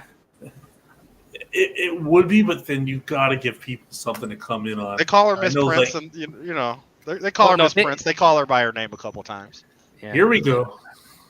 Yeah, Yeah, William just left. William just left, huh?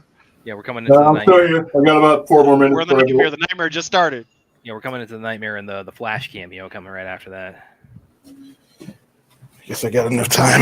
Let's see where I always say, it's not exactly the same, but I always think that's like a reference to Batman 666. Damian Wayne, future Batman. That story came out before this did. And then later on, in one of the DCAMU adaptations, Brad, they used that as Batman 666 costume. Are we in the nightmare or are we just about? Yeah, we're in the nightmare. The pillars of fire in the background, and Carrie Kelly's on the bus right now, and yeah. All right, I'm at the point where he's getting in the thing to check out the kryptonite. Am I too far ahead? Might be a little bit too far. Ahead. Just a little bit further ahead. Yep, the trucks are just pulling in. Yeah. Brad, or not Brad. Fourth, that's Carrie Kelly from Dark Knight Returns. Wait a minute, you're mixing up names now too? Who is? The redheaded, the girl that gets that he tries to save at the end. Do they ever fully establish that 100%? I should have asked him last night. Your guy said it twice. Zach said it Did twice. you You should have asked him the thing. You should have said Spidey says That's that. right. Carrie He Kelly. did. You're right. You did. Yeah. You did. And the Batmobile is right. Is in the last scene of Justice League with Batman. Yeah, that's the Dark Knight. That's to the T. You can even Wait, see so that's the confirmed? Carrie Kelly is the girl holding the gun on the bus? Mm-hmm. Yep. Or so the one that gets killed in the fight, you mean? I mean, she gets killed in the fight as well, but she's holding the gun on gets the bus. Same dragged away, person. right? Same person, Fourth. No, she gets killed. Her and Batman have a little. She tries to save her, grab her arm or something. She gets killed. She's still firing. Oh, I that's know right, she gets that's cut right, out that's in the theatrical version because the title bars block her. Yeah. Brad, do you think those soldiers are a reference to Injustice? Oh, I the totally Superman think they are. soldiers. Yeah, I think they're done better, but yeah, I think it's a reference. But I think they're done far better. I think a lot of the Nightmare concept. I need to get these pop figures back into these Superman soldiers. I need to get these pop figures back in because they have them and they're cool as hell. Now this is their arm patches had something stupid on Injustice. I like the Superman. Yeah, they have the it's Superman. Grim. It's more grim and like it takes hope away, right? Whereas it's a sign It's of hope. just- Now that's like taking hope away, right? Yeah, exactly. It's just weird that, like, in this whole apocalyptic aftermath, who's sewing Superman patches together on soldiers? Superman's making you by threat of fucking boiling your fucking brain with his laser. Apocalypse is apocalypse. Oh yeah, Like, the is anti-life equation. Any goodness a seamstress or what's The anti-life equation's making him do it. Well, he has access to Darkseid's technology now. It probably just fabricates it right there and then. Yeah. This is There this, she goes. By the way, this anybody watch my friend Stephen Colbert's podcast BBS by the Minute. They had a Citrone on about like 2 years ago, talking about this fight scene in the Nightmare, and he mentioned, like the night before they filmed this, he actually had some kind of like medical emergency with his son. Fortunately, ended up being okay, but he came into doing this scene with very little sleep. So he says, he watches this and feels like, God, I can remember just being so lethargic, and he was having to like just plow through caffeine just to get through that whole day. And gotta get that net break in there. Got to get that net break in there. Yeah. The parademons Par- just yeah. randomly just picking up people and floating them away was hilarious. It's great. Yeah, that was great. Parademons here felt terrifying. And again, like, and this all kind of like was having me in anticipation for the next movie. That's what Yeah. I'm saying for Wherever there's parademons, you know Darkseid is supposed to And be. then, there. and Yeah, then but I'm when saying that Justice the League picture- came out and kept with the Nightmare, man, I'm obsessed with the Nightmare future. It needs to happen, right? But my Exactly. gosh. I was It saying needs to I don't happen. like the parademons in Justice League. They all feel like comic booky, where here they feel like horror-esque. Gotcha. That's the point, because they're in a horror-esque scenario. Like Yeah, right yeah, here, but like I mean, anytime Superman you just see them throws to these two afterwards- dudes with his heat vision. So that's What do you this think thing- about the last parademons they show that are walking over the cars and shit in the Nightmare future for it? They look different than they do in the I rest of don't it. like the Nightmare Future on Justice League because it's shot digital and it looks. But I'm not Oh, asking my necessarily goodness. about the scene itself. I'm talking about the parademon within the scene, the one that's They're walking on the car. all What do you right. think about that? After like an hour watching them act Mars attacky, Mhm. they just didn't do it for me.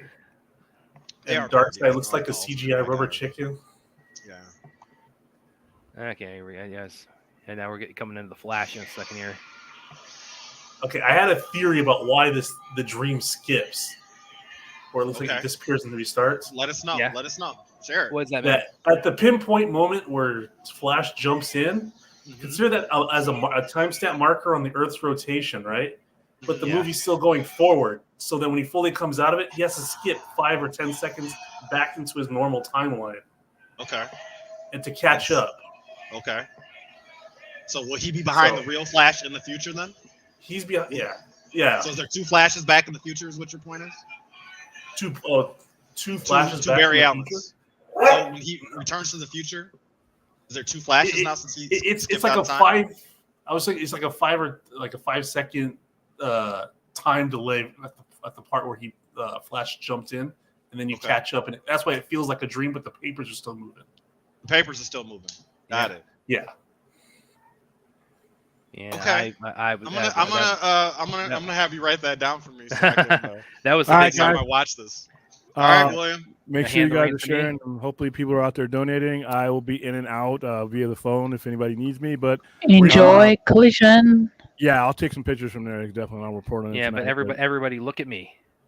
Look at me. I'm the captain now. Oh yeah, yeah. When you're you in said trouble. "look at me," there was a guy who was murdered on a picture. So is that I will after be. Ruth meets you? I will or be what? awaiting your text, Brad, for when you probably need me. So I'm just kidding. Eh, All right, Can we guys, all have see you wrenches later. so we can take Brad down? Huh? Can we No, all have he- wrenches so we can take Brad down? Well, he's at the management level, so you can't really take him down. So Oh, Yeah. that's not the way it works. sorry. Yeah. All right, see you guys later. I see, man. All right, peace out, Wim. But anybody who's just tuning in, we're just now past the White Portuguese and we're in the Batcave where Best speech in the whole they're having movie. the debate. This is my favorite scene in the whole movie. Yep. With a whole discussion about Yeah. if there's a 1% chance, but he's not our enemy, et cetera, et cetera. 20 years Yeah. in Gotham, Alfred. How many good guys are still good? Yeah. Which, by the way, that's like I remember like when this came out, talking with some friends, because I mean, obviously we were pinpointing that as a Two-Face reference, and I remember saying it's like if Ben Affleck had never been Batman, I could have seen him as Harvey Dent. So what do you think about the Probably pull background that being off. red right here? Oh, I love it. I love the red background. Does that here. mean anything? I don't know if it means anything. But just Feels like, like Batcave's anger. usually not red. There's usually not a bunch of red. In the you Batcave, you right? could maybe pinpoint that to his rage, Superman, Rage. and then of course the cape, Superman being associated with the color red, so it's kind of like a double meaning. That's one thing I could think of, but I couldn't tell you like offhand. Like It just always stands out to me. there's another thing too. You could also when he talks about the people who died in the Black Zero event and the red behind him, you could maybe like mentally, he's associated. Bruce is making the connection, like he's saying like Superman has those people's blood on his hands. From his Alfred's perspective. also echoing what the Colonel echoed or was saying in Man of Steel after Superman proved himself to the human. He is. He's not our enemy. Yeah. See, this movie is so like I love like in the other movie universes you can be like I'm a fan of Batman and nothing will there's nothing really about it. In this universe, being a fan of Batman is almost like being a fan of Trump in some ways, where it's like you better keep that shit to yourself. Yeah, he definitely has his fascist tendencies out. Yeah, like, this like is you the might do your version of job. Batman that Blue Beetle's uncle was talking about. This is who he is thinking about. As we say that, the police are in league with Batman's vigilante ways, right? They write little cartoons about it. Like the world around this like feels so active with like the world building and stuff. Mm-hmm. Even the world engine still feels like a looming specter hovering over the plot that's affected everybody. Because you keep hearing the sound effect to it in the background. Marvel really could have done a lot with the end of Eternals without even referencing the rest of the movie. And they, just like you said, letting the world be. This is now the world that we live in, right? The world engine was last movie, and now it's a threat. Over everything Batman's. He's blinded by the filter. By the way, guys, seeing Superman's the ultimate threat. By the way, guys, this line, a man, words don't stop you, what stops him a fist. Okay, remember that line because that's gonna come back, and when we get to the Batman and Superman fight, that does that's a benefit of this scene being reintegrated into the Ultimate Edition is that payoff hits a lot harder when we get to it's specifically at the part where Superman, after he's inhaled the kryptonite gas and he tries to punch Batman and Batman blocks it. So that's kind of the payoff of that line. It's clicks his heels 3 times and goes to Kansas. Yeah. It takes into account a lot of what a lot of the other media doesn't. Kansas is like 1,850 miles away from Metropolis, or Smallville is like 1,850 miles away from Metropolis. When you watch Smallville, when you see this movie cut up, when you see the other Justice League movie, they treat it like Smallville is right down the street from Metropolis. Yeah. So also with that in mind, when they kidnap Martha Kent, it has to have taken place. They're showing you that out of order because that's just showing you that Lex's plan. She must have been kidnapped shortly after Clark had her phone call. You understand what I'm saying? Yeah. Oh yeah. That does make sense. Because they couldn't have got there all within an hour. You know what I mean? Yeah. So that's to show and let you know that Lex's plan has always been in the works. If you really pay attention, again, continuity, which they do very well with in this series, so you can rely on the continuity. Oh yeah, I got to pull out that snippet of from the ZSGL stream of a couple that Spider-Man had that were, as far as multiverse talk and continuity talk, to really kind of just like pull those up as individual things because you were on a roll there that night, man. Well, I really think that they went to great lengths in all 3 of these movies to keep something going because obviously Man of Steel wasn't made with this in plan. Maybe Warner Brothers knew there was going to be a saga, but that movie wasn't made with this in mind. But these 2 movies connect better than most other movies that are planned to be connected you see. So, yeah. And I just appreciate this scene has a lot of continuity going on in with it as well. Starting with as soon as he crashes in and catches this hook, he's gonna use. Remember in the other movie when he threw the parademon into the thing, into the oh yeah, and he's doing that. That's a callback to this. Yeah. So him grabbing this guy and then he's gonna toss this somewhere he needs it to land. I remember I didn't go through anything quite extreme with this, but I mean, I remember when the Ultimate Edition came out, over Thanksgiving that year. I saw with some friends, because they hadn't. I brought over to their house because they hadn't seen it. But at this part, when the car is being drug around, the other car falls on top of it. I kind of joked and said, "Oh, I know what that feels like." And what I meant by that was, I'd actually been in a car accident in October that year. I got rear-ended while I was at a red light. Got pretty bad actually. I didn't get hurt, fortunately, but. Did you flip over like that car flip? No. But wow. But she the nailed car go through your car like this car. Yeah, they popped a machine gun out. She just slammed into me pretty good. I mean, she just you got rear-ended, right? She probably was texting or drunk or not paying attention or something. Yeah. And when she came out of the car, she had I could tell she was because she had blood in her teeth and she was definitely and now when this later she was a high risk driver or something. When this gas truck comes out, in the other version of this movie, they don't make it clear that that's part of the plan. So it looks like Batman just indiscriminately ran through a car that wasn't set up. Like that's the gas truck right there. So I'm just learning this right now. I thought it was just a car that was conveniently pulling No. out. It's part of their plan. He's trying to make an escape for them. They're using the semi. One of Batman's most brutal murders. Right. And so when I first saw this movie, I thought, he still kills people, but I thought it was like an indiscriminate. No, this is all out of context right here in the other version of the movie. So yeah, Yeah, because This the way they swerved, yeah. Right here. Oh, this guy on the far end, this guy's the luckiest SOB in the movie because when the Batmobile comes out in a second and it looks like it nails him, and then you see a second later, it's like, oh, he managed to dodge it. It took out the other guy he was standing next to, though. Huh? For all the cool Batmobile scenes that we have in all the movies and the cars emphasized, there's very little car combat, and so I appreciate that they give you this in these two movies, this and Justice League. Yeah. I like this. The tumbler was used to a certain effect in I guess you would say the first movie when he's running away from the cops, like when he's doing the rooftop chase and the highway chase and all that. But it's really toned down beyond that. So, well, the thing I like this one more than Justice League because the Justice League one feels too CGI-ish. Mm-hmm. Because he's dealing with parademons there. This is a more standard car chase, and I mean also look at Batman's face when he runs. Into when he has like a great oh shit like, moment. What the fuck? Out of all the Batmobiles, I love the one that Ben Affleck has. Yeah, that's my favorite one. Well, it's also it's essentially, I mean, the Arkham Asylum or the Arkham games, that version of the Batmobile, they basically just they pretty flawlessly. No, they put this Batmobile in the Arkham games. I don't know what was going on, but like a few months before this movie came out, they put this car and this costume in that game. Got the balls, just the balls of like just he does that, and you just stand up and stare him straight in the eye.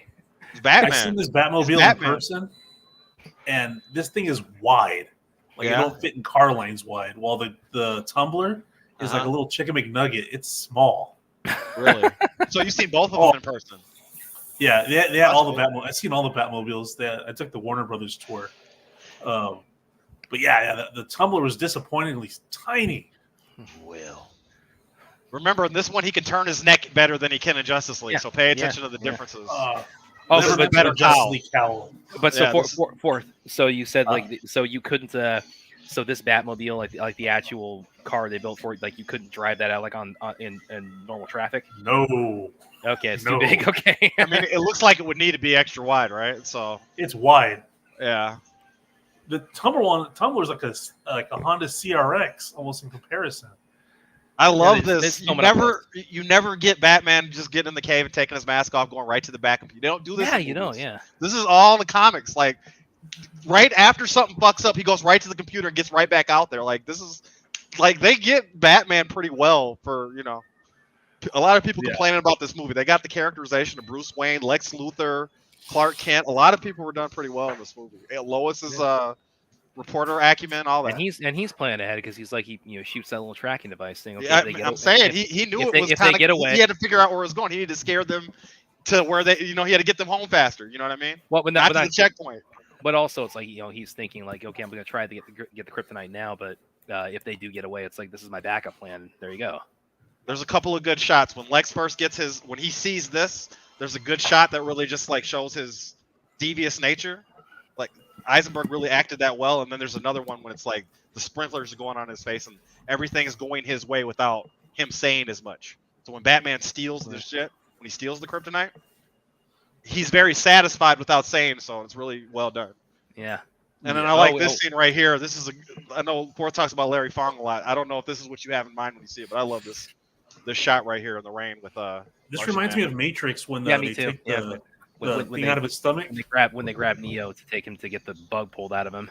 So when I say this movie looks like a comic book, this is the kind of shit I'm talking. This is a spread right here. Yeah, it is. Yeah, definitely. It's a pure comic book movie. Man, tell me about it.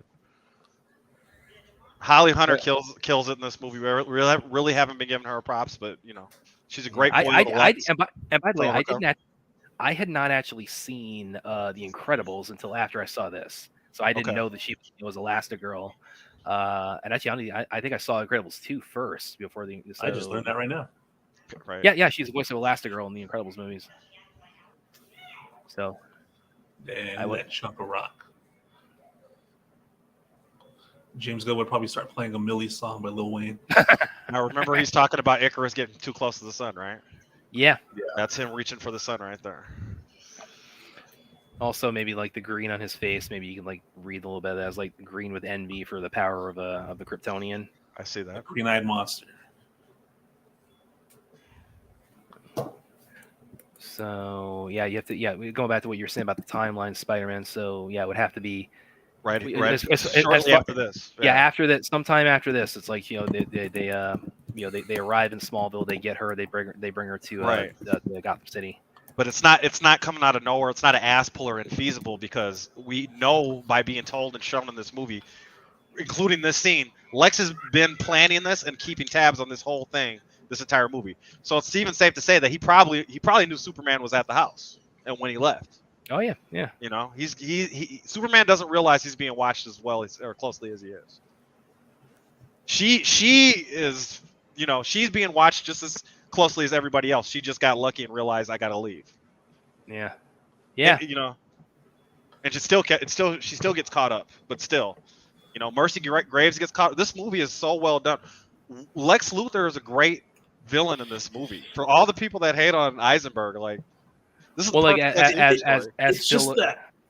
as Phil of the Four Nerds has repeatedly pointed out, it's like he did the one thing no other Lex has done, which is he won. So that's what I'm saying. He won in this. Exactly. That's what I say. That's why I like that Superman fight at the end, because Superman loses twice in that fight. Mm-hmm. The physical, obvious fight, but then like his morals, where it's easier to have a conversation with Batman and do the right thing, or succumb and just fight him, and he betrays that and gives into the fight in which he loses. Yeah. I hadn't thought of that either. So that's a sharp observation, man. Now, Forth, do you think that little flashback's necessary? Oh, I'm sorry. Which flashback? When they retell you that her because they show you all that happen, all these little parts they show you it happened. Is this necessary? Do you think? Well, to show that the bullet went into the book. But she sees that in the beginning of the movie too. When she picks her book up, you're talking about like obnoxious, like repetitive flashbacks. And stuff to retell us everything. This one doesn't come off as that. Okay. And it's a long movie. Okay. I was just curious what your point of view is. I don't really have a big problem with it, but I could see a criticism right there for basically. By the way, somebody could see that as spoon feeding us the plot again. You know what I'm saying? I'll say this. It's more prevalent in the Martha scene at the end than that scene. Oh, because that flashes back to the murder of Understood. Times, yeah. Understood. That's ironic because most people complain about that scene, and that's why that fucking flashback is there to remind you that both their names is Martha. I like how the comedian's just chilling in the back. I like how the comedian's just chilling in the background. Oh yeah, that's Thomas Wayne there. Yeah, that's true. Oh, Thomas Wayne is in this scene too. Yeah, he's on the paint there. Oh, okay. I love this when he crumples up the paper. How angry he is in that scene, and then the song, the Batman theme goes at the same time. It's very well done. That's another psychological push where they word it. You let your family die. Yeah, I'm a coworker. Once again, all Lex, by the way, too, right? Yeah, keeping his eye on everybody at all times. And Lex got away with blowing up the fucking Capitol. Like, that's not like a small thing in this movie. That's why there's a nuclear response afterward, right? Because the head of government's gone.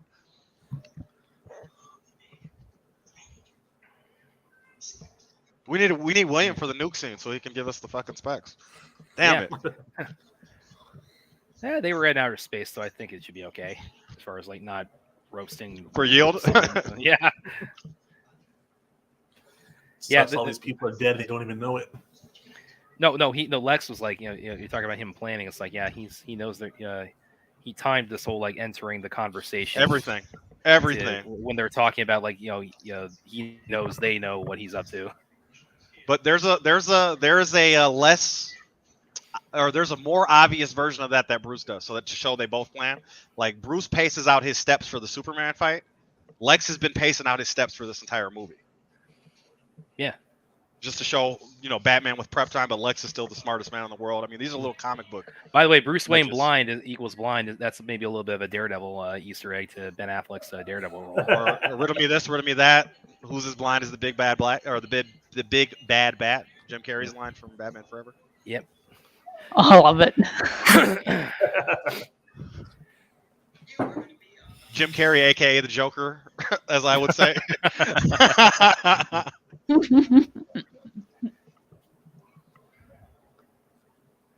Best pun in this movie, in my opinion, is "Mother of God." Would you look at the time? It goes perfectly with the clock timer. Because there's his mom being captured and all that. That's a perfect pun. It's very on the nose.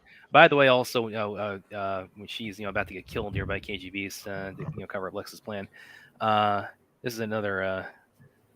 I don't know if this is intentional, but yeah, we between Daredevil and BVS, we now have 2 Ben Affleck superhero movies where a character is killed by being shoved into the path of a moving train. Also, the George Reeves movies where he played a guy who played Superman, and his wife was the lady who plays Martha Kent, Diane Lane. Yeah. So this is his best friend's mom and his lover. Yeah. So yeah, somebody. Remember that what late night talk show that they were on? I can't remember, but it was about Superman knowing that Yeah, it was Nancy Grace. Man was sleeping with his mother, and then Henry Cavill said, "Well, I know it through super smell," and everybody went, "Oh." So there's Patrick Leahy right Patrick there. Leahy, he has a cameo. He started his pattern of, because he's a big Batman fan. He has the pattern. He has a cameo in Batman and Robin at the date auction scene. He's in the Dark Knight at the party scene. He's in Dark Knight Rises at the one of the boardroom meetings, and he's right here in the. And by the way, also another little nice touch of showing Superman showing that he's humbling himself and presenting himself as he's a non-threatening entity. Right, back to what we were talking the about. The way he moves the door there is like he could have just hovered right over it. Yeah, and he's speaking to the people directly as opposed to lording over them like a god. Right. Yeah. For some reason, it's this scene I think about when I say that the BVS suit is the best for Superman. Just because of how detailed it is, right when he walks in that door. I agree with you for it. Yeah, and I think it looks better in this scene than it does in the montage. In the montage, when he's stopping the rocket from blowing up, it's a little less good. It's a little wonky. Yeah, but here it's amazing. I agree with you. Day for truth. Now, there's a lot of continued debate about whether or not Lex actually pissed into that bottle. I don't think anybody's debating that. I love the use of silence in this scene, though. It's she really sells being nervous and confused right there. Yeah.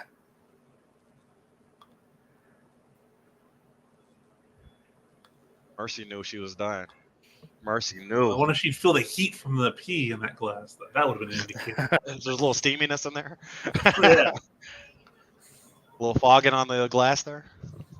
Condensation. Never mind. Oh, she says, "Oh." Dang. It's like, well, we're screwed. Look at her. Look at her without saying anything, right? Like, that's great acting. She killed that right there. Some granny goodness peach tea. Yeah, I see that, right?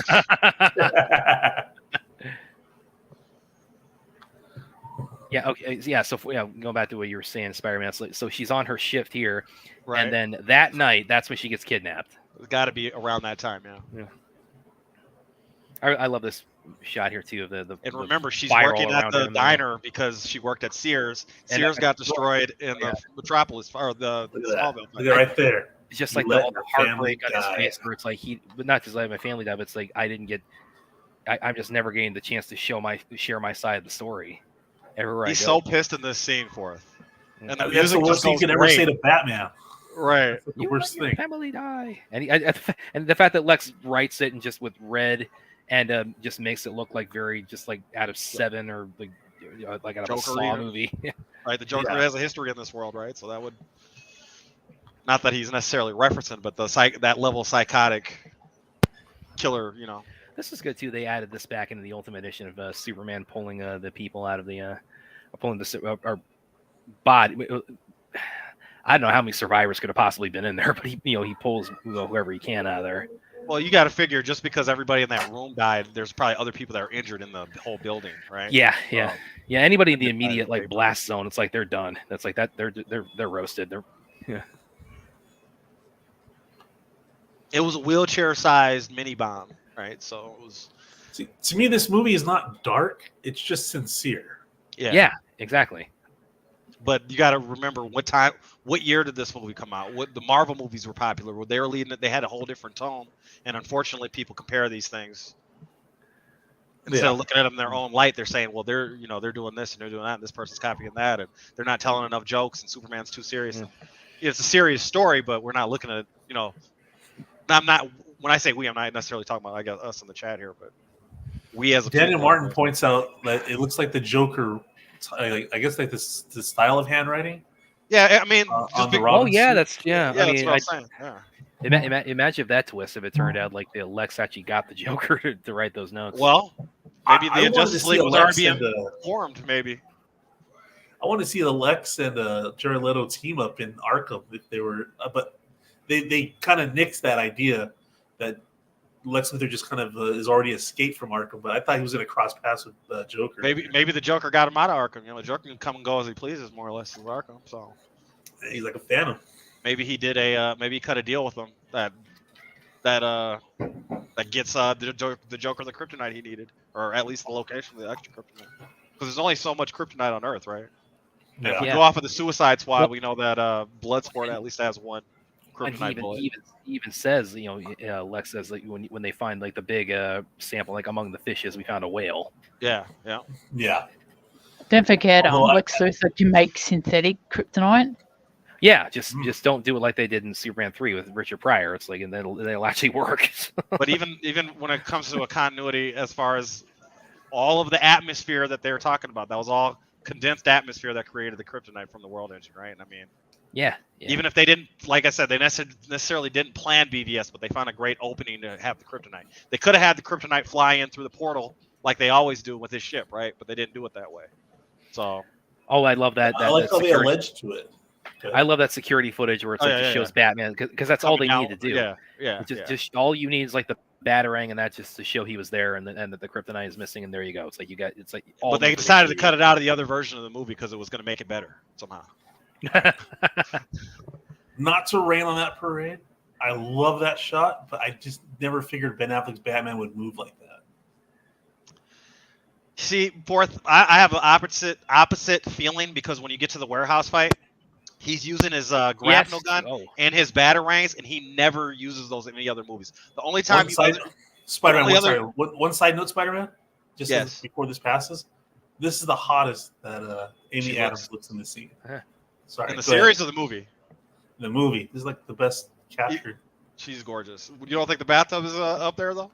No, this is better. Okay. Just thoughts. But go ahead, I'm sorry, I didn't mean to cut you off. You're good. When you get to the warehouse scene, Batman is using his gadgets. In other media, when you see Batman in live action, he never uses his gadgets. The closest that we ever got was Batman Begins, is when he's sneaking around and capturing everybody. We see some fucking batarangs on the ground. Yeah, right? We don't even see him using them. That's something he's always shooting something off of his wrist or something like that, and that's supposed to be a batarang, but it's never. Oh, Batman and Robin! How many of those hook firing grappling hooks do they blast off in the final act there? Right. So when we see that, and we actually see him tossing batarangs and using his environment around him, and all that seems feasible. It just looks very animated, like they did with animation, where it was super quick, like animated series quick for a big dude. Mm-hmm. But that's the whole idea, is because Ben favors Bruce Wayne in the comics, his size and his stature. There's somebody Ben Affleck size running around in DC world moving like a ninja, and so that's what it seems unbelievable to you, but that's what fucking guards and thugs and shit in Gotham see. They see this big motherfucker. All those James Gunn better not get Alan Rickson for his Batman, because then we're gonna have a size contest going on. It's too soon to erase my bat fleck. The most important location in the entire series, right? Oh, the Genesis chamber? The Genesis chamber, the ship itself, the ambiotic fluid. The computer's gonna load his mind and make him a 12th level intellect. They're gonna give him 100,000 worlds worth of information in there, and then he's going to communicate with Darkseid. All this is just making him better. His plan was already successful before he got smarter. Now he escaped out of Arkham, and he was going to face off against the Justice League. And instead, we got fucking, a reboot or whatever. So that's cool. I wonder if the Source Wall was ever going to play a part. It could have. I can see that happening. We're the closest to having the Source Wall, right? Get a little Yuga Khan action going on, right? That is Carla Gugino. Yeah, it's the voice of Keylor.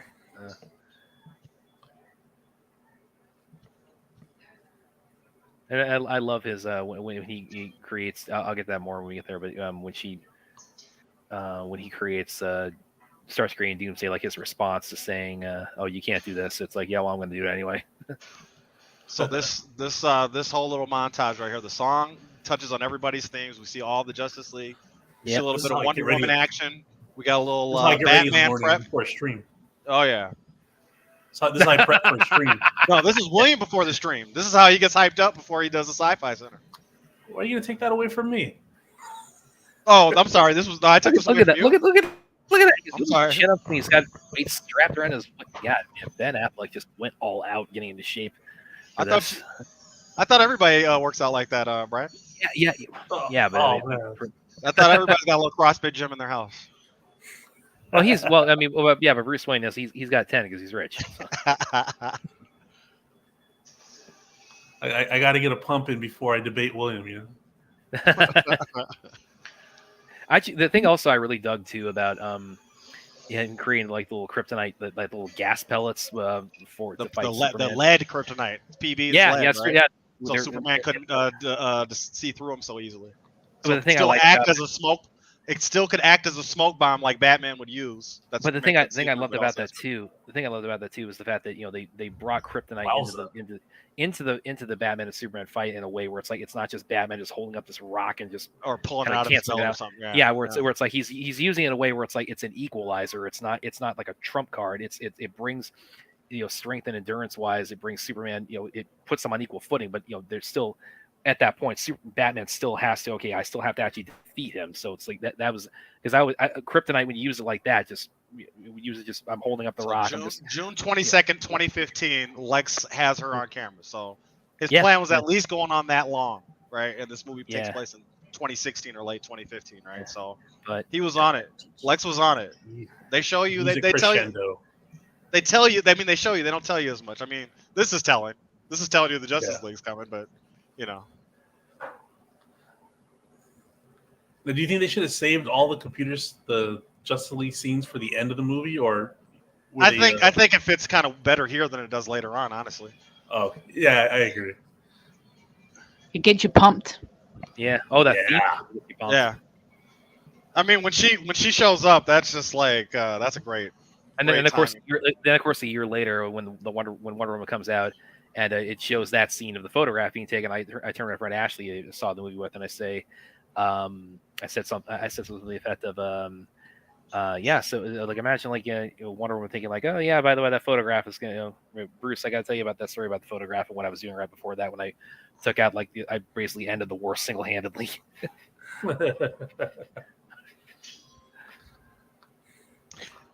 So Brad, this goes to my ongoing thing. Everybody gets caught up on Doomsday. Yep. It's not that it's Doomsday that matters. This is Bizarro. It's Doomsday. It's Superboy. It's like Con-El. Yeah. It's all the same idea. If they didn't call him Doomsday and they just let it be Zod, it would still serve the same exact purpose.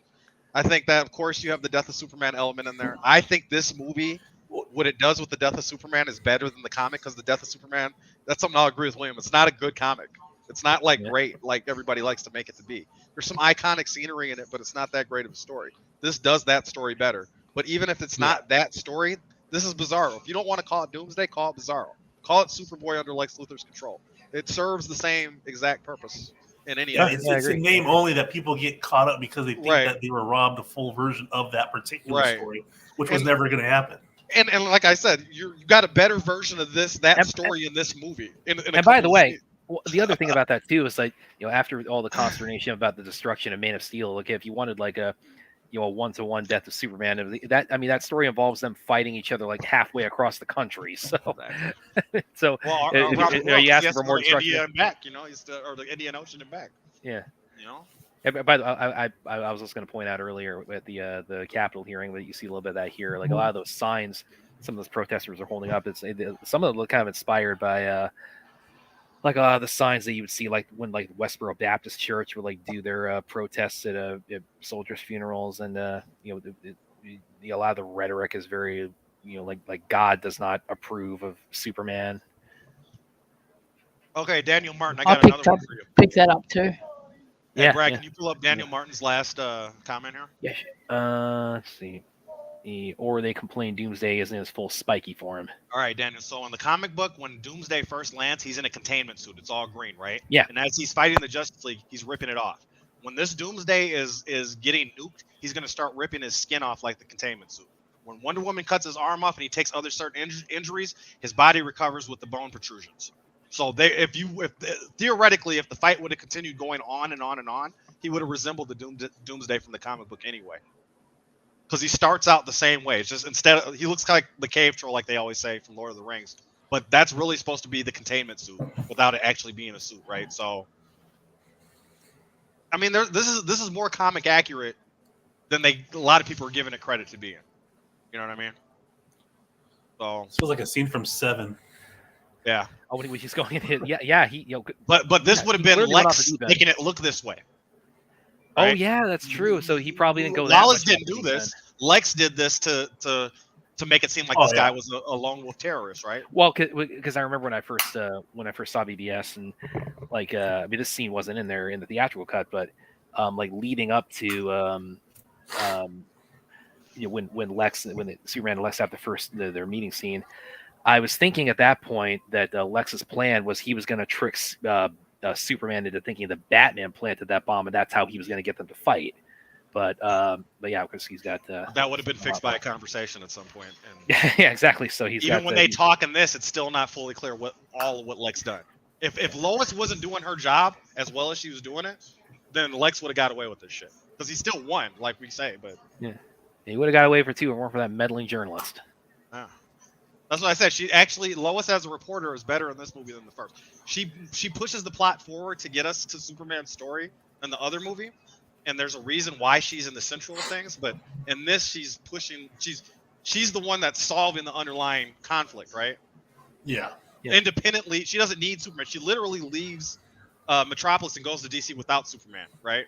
So it's not like she needs anybody to do this as well. So maybe they could have gave her more screen time or whatever. This is a pretty long and dense movie, but I think they did her very well in this one. Would end up spiky to say no. Well, see, I think the only like real as far as the Doomsday design, I think the only thing for me that really I think is kind of, and this isn't even something I get hung up on. It's just a thing you see in most adaptations. The only thing really they didn't bring over was the gray hair.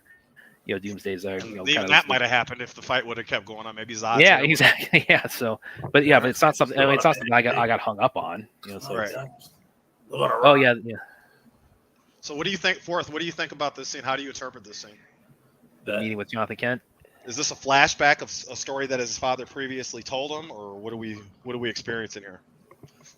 I think that just like at the end of Man of Steel, where you see young Superman wearing a cape, and it never even happened yet. It's just an open interpretation. like a piece of a metaphor within the story or something like that. Yeah. Okay. How about you, Aaron? How do you take this scene? Oh, she's on mute. I was talking about that on mute. Yeah. I pretty much agree with you guys. Okay. Exactly. Yeah, that's kind of always seen it, as far as like you kind of leave with you to say. I've always seen it as like I said, it's maybe a conversation he had in the past, with Jonathan that he's recalling now because it's relevant to what's going on. Yeah, it fits kind of the depression he's going through after the Capitol bombing right now. He's recalling some. I reckon he also has a bit of PTSD. Yeah. Good observation. Because of the way, because of that, or because of how Jonathan died. Oh, both. Yeah. I can see that. I can see that. Yeah. But also remember with PTSD, there's always triggers. Yeah. Can trigger and enact like memories and stuff. I'm gonna say that scene is basically just him just pondering his thoughts and using kind of his dad as a conduit for what he might have said, because it does lend to the end of the movie where Superman makes the decision to go full Superman. Say you are my and sacrifice himself. Yeah. This is probably my second favorite scene. Man, I was gonna say they slaughtered it on theatrical, man. Yeah. I know. The shot is amazing right here. Just look at Bruce just standing there talking. It's just great. Yeah. Right And by there the way, in the half light. I don't know who like I don't know if you brought this up, Spider-Man, if I heard this on another stream, but this is actually an interesting theory too. That the kind of the fact that Wayne Manor looks like it was caught in a fire, and then you look at the Robin suit, it also looks like it's been burned. And the theory I've heard posit is that that was how Dick Grayson was killed by the Jokers. That they had some kind of confrontation. Yeah, they had some kind of confrontation in Wayne Manor. That's not my theory, but that's pretty good. That's pretty good assertion. You got to go track down who came up with that one. I like how you see the Wayne Mansion in the background in the nightmare scene. Yep. Yeah.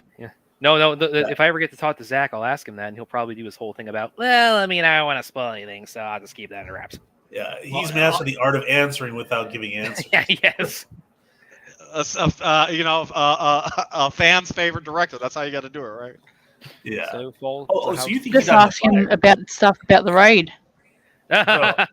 No, I will ask him. That would also be something I would ask him because I'll get to that more when we get to that fight scene. But I've always been as soon as I saw that, my immediate theory was that Zach saw the raid movies and said, I want to do that with a Batman fight scene. So this happened basically yesterday, right? Yeah, it happened like the night of the Capitol bombing, and this is right. Yeah. So this might have happened yesterday or before Clark went on his journey or whatever, but I don't think it takes away from the story or the continuity. I just think that everything else is more pertinent, and we need to know that this happened, right? And again, most people don't even try to make the connection that Metropolis is as far away as it is. They almost never do it. Yeah. Well, I mean, so Batman's pacing his steps for the rest of the fight. So this is the end of the fight. He's pacing right here. Yeah. Look at that question mark there too. Right. So he's at the radiators and he's doing his steps. He knows exactly where he's gonna fucking throw Superman at the end of the fight. I think that's great. That's total Batman right there. But Lex just does a better version of it throughout the movie. So I love that's in there. Well, this of course, I mean, this was like I think this was part of the first Comic-Con trailer. Was they had this, but then they had that version of it had Superman floating up in the sky with his eyes glowing. Got it. But this is total DKR right here. The building, the all of it. I mean, the suit's a little different, right? But I mean, everything in this shot setup is DKR. I like how it wasn't a powered fight with Batman. Yeah. Like he wasn't doing Dragon Ball moves or throwing, He got his little toss Superman around in a circle and slam him to a wall kind of move. And they did like a modified version of him kicking him in the head.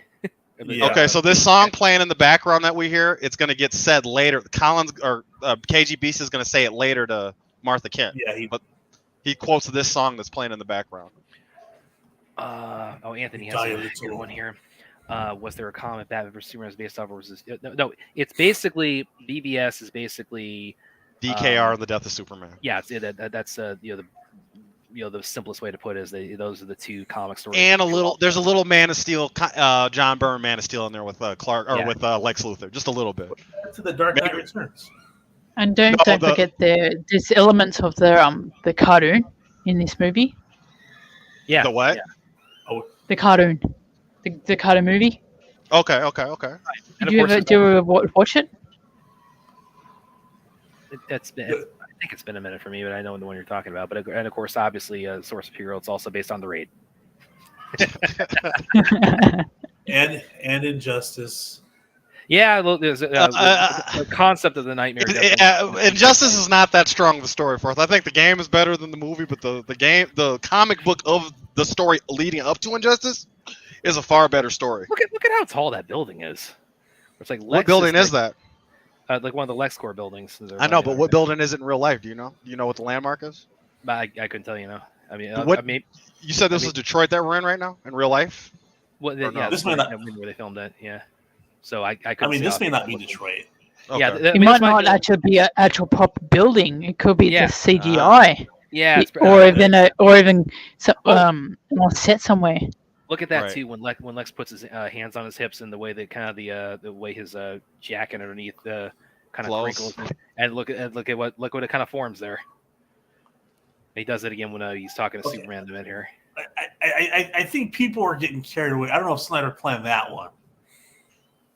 No, man, I think that was planned. That just looks too perfect for me to be a coincidence. It's like when you buy a car thinking that like, oh man, this is kind of unique, and then you buy it and you notice a lot Everybody of the has cars on the road. it. We're starting to do that with Superman symbols. We're seeing them everywhere now that we got it. Yeah. Very slow word for any thought too big for little minds.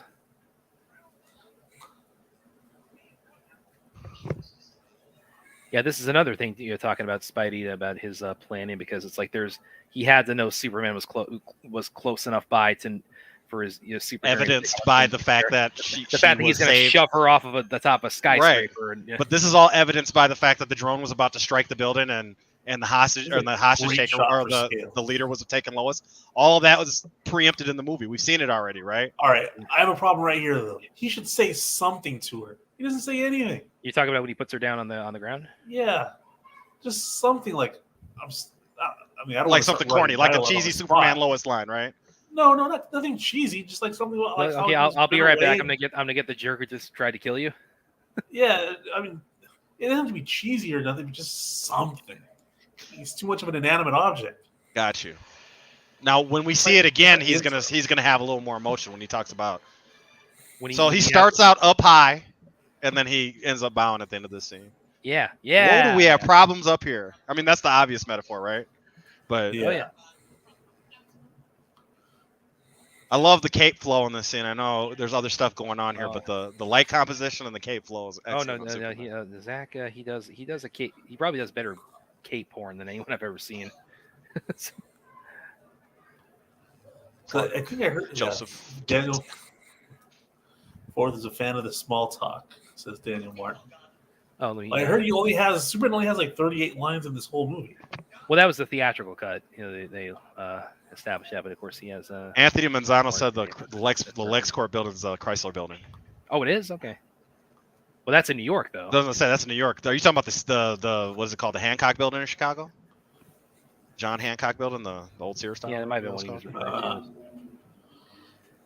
Oh, and this is also his line there about is the Epicurean paradox, because that I picked up later on, like months after seeing this, like, oh, that's what his whole plot illustrates, the idea. If God is all powerful, he can't be all good. If he's all good, he can't be all powerful. So that's the dilemma he's going to put Superman into. Is like, you either have to kill Batman to save your mother, and by doing that, I'm proving God is all powerful but not all good, or you don't do that, and I unleash Doomsday on you. He kills you. And it's like when that doesn't go through, he just throws the brute force object at him, which he had in the cooker the whole time. So no matter what the outcome would have been, Doomsday was going to get unleashed.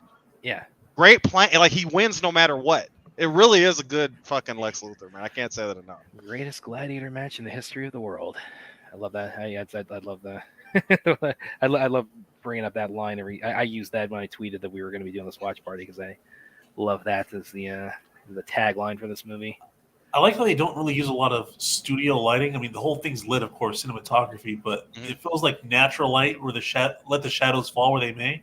We feel like we're outside at night on top of a building, right? Yeah. You're very naturalized in the space instead of light, rim light. No. And the way the light hits the suit too, the Superman suit, it really you see it portrayed that way. That just goes to Forrest's point. That's the best Superman suit in the series, I think. The Man of Steel suit's great, don't get me wrong, but this is just like a step above, right? This movie is just so well fucking. I love when he gets pissed off. It's like he's just barely able to hold back his heat vision. Okay, here it is again. Here it is, the S shield on his chest. Oh, on Lex's chest when he puts his hips there.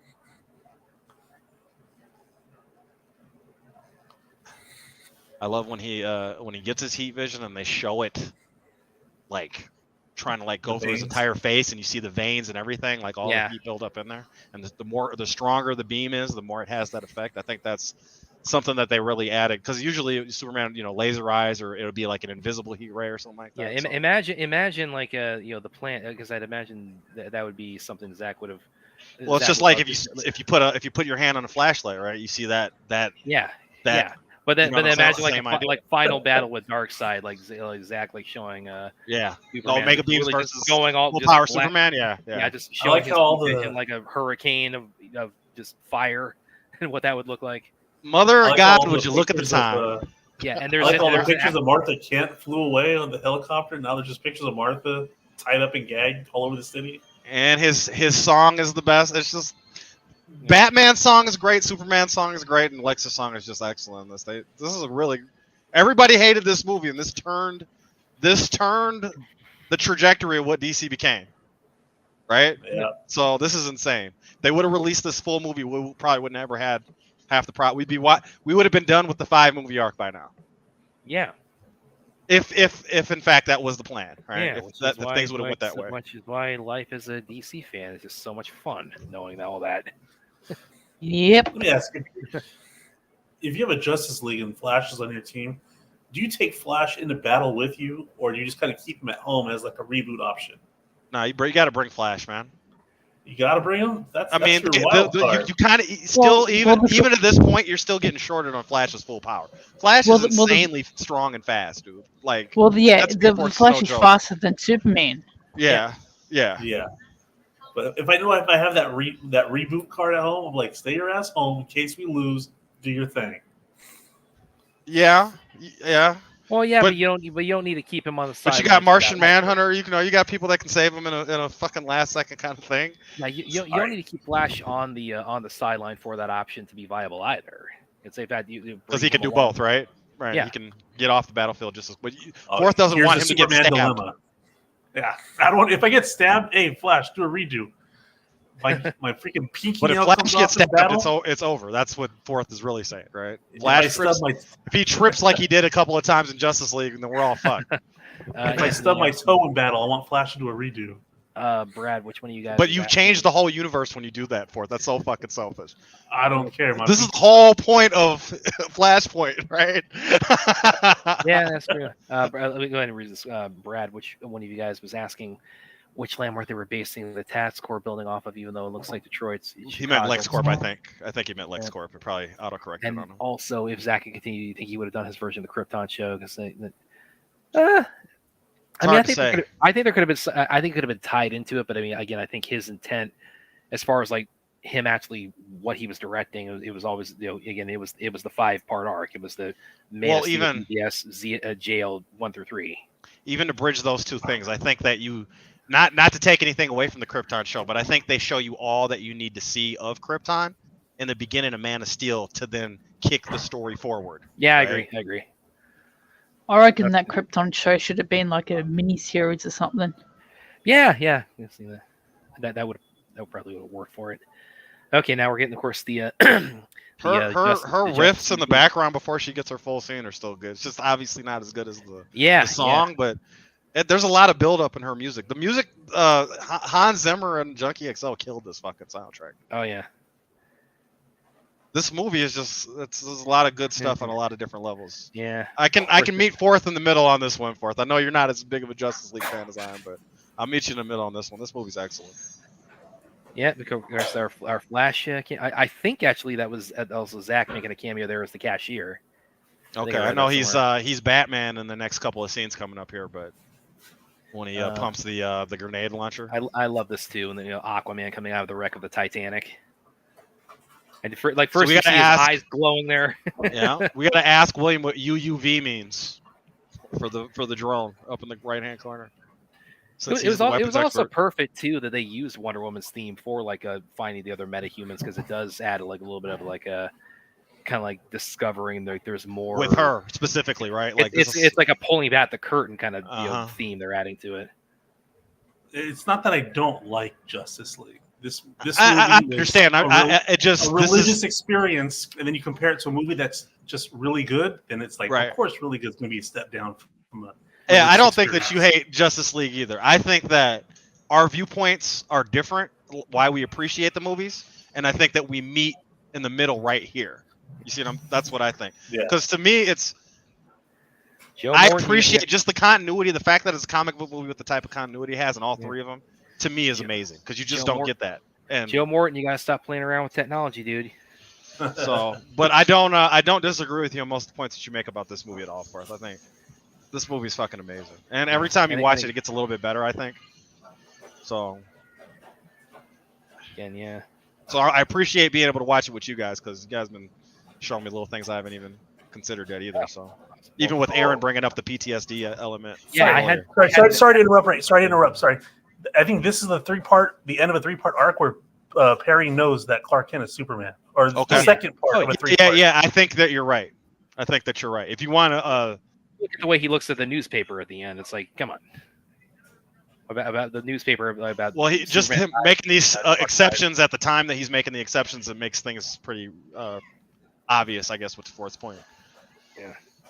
And I love when it goes into IMAX in this scene right here, and it just looks so fucking good, man. The rain, everything, the suit. Oh man. But I like dark in my movies, Forth. Can you blame me? Well, here I am. Sorry, I was making popcorn. Oh, I was just pointing out when it switches to IMAX for this scene how well it's done, and I like a little dark in my movies, so you can't blame me. So IMAX. How many of you watched this in the theater? I saw this in the theater. I was not. I did not see Ultimate Edition in the theater. I was going to see the theater, and I did. 5 times. I saw it like the day after it came out. Oh, it was the Thursday night early show. Oh, I love that shot there of the two of them face to face. That's a page spread. The sound waves, that's right from DKR. Now the machine guns are also from DKR. So a lot of this shit's right out of DKR. Yeah, exactly. The only the big difference environmentally is it's snowing in the DKR fight. They make it rain in here because of the nuclear winter from the nuke. Yeah. So that was out of order, I guess, right? Yeah. This is before the nuke, and that's after the nuke. Well, and if you have never seen DKR or read the book, anybody in chat, it's like the best Batman story ever. So you got to watch that shit or read it. Read that. That's just my opinion, but this is where Superman starts to lose it. The first morale part. We talked about Lex goads him into So you don't think that's an element of catharsis though, Forth? All that he couldn't. He does try to talk to him, right? But now he's like, "Fuck it." You want to keep fucking around with me here? I'm gonna knock you into the fucking roof. And I think he's counting on that, huh? The easiest thing was for him to give in just to get into the fight like that, Yeah. But nobody's been able to put hands on Superman since Zod, and Batman's making trouble for him. So in one aspect he knows how easy it could be, but on the other side of the game, he's still a man, right? And he's got a man's pride, right? Yeah. So that's the way I see it. Is that in Man of Steel, Zod or Superman did a little twisty of Zod's neck and snapped his neck. Lex Luthor wants him to go all the way and take the head off. Yeah. Good observation, Forth. Good observation. Catching the kryptonite bullet there, and lead kryptonite, so he can't even. He doesn't know. He just thinks. So he's lost too. So right, and that plays into this scene. He's lost awareness.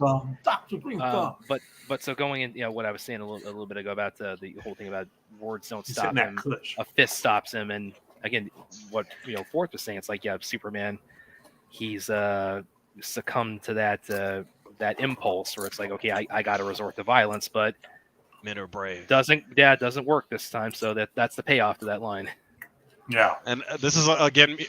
There's our punch. There's our Zod punch fight thing that we were. Exactly. Yeah.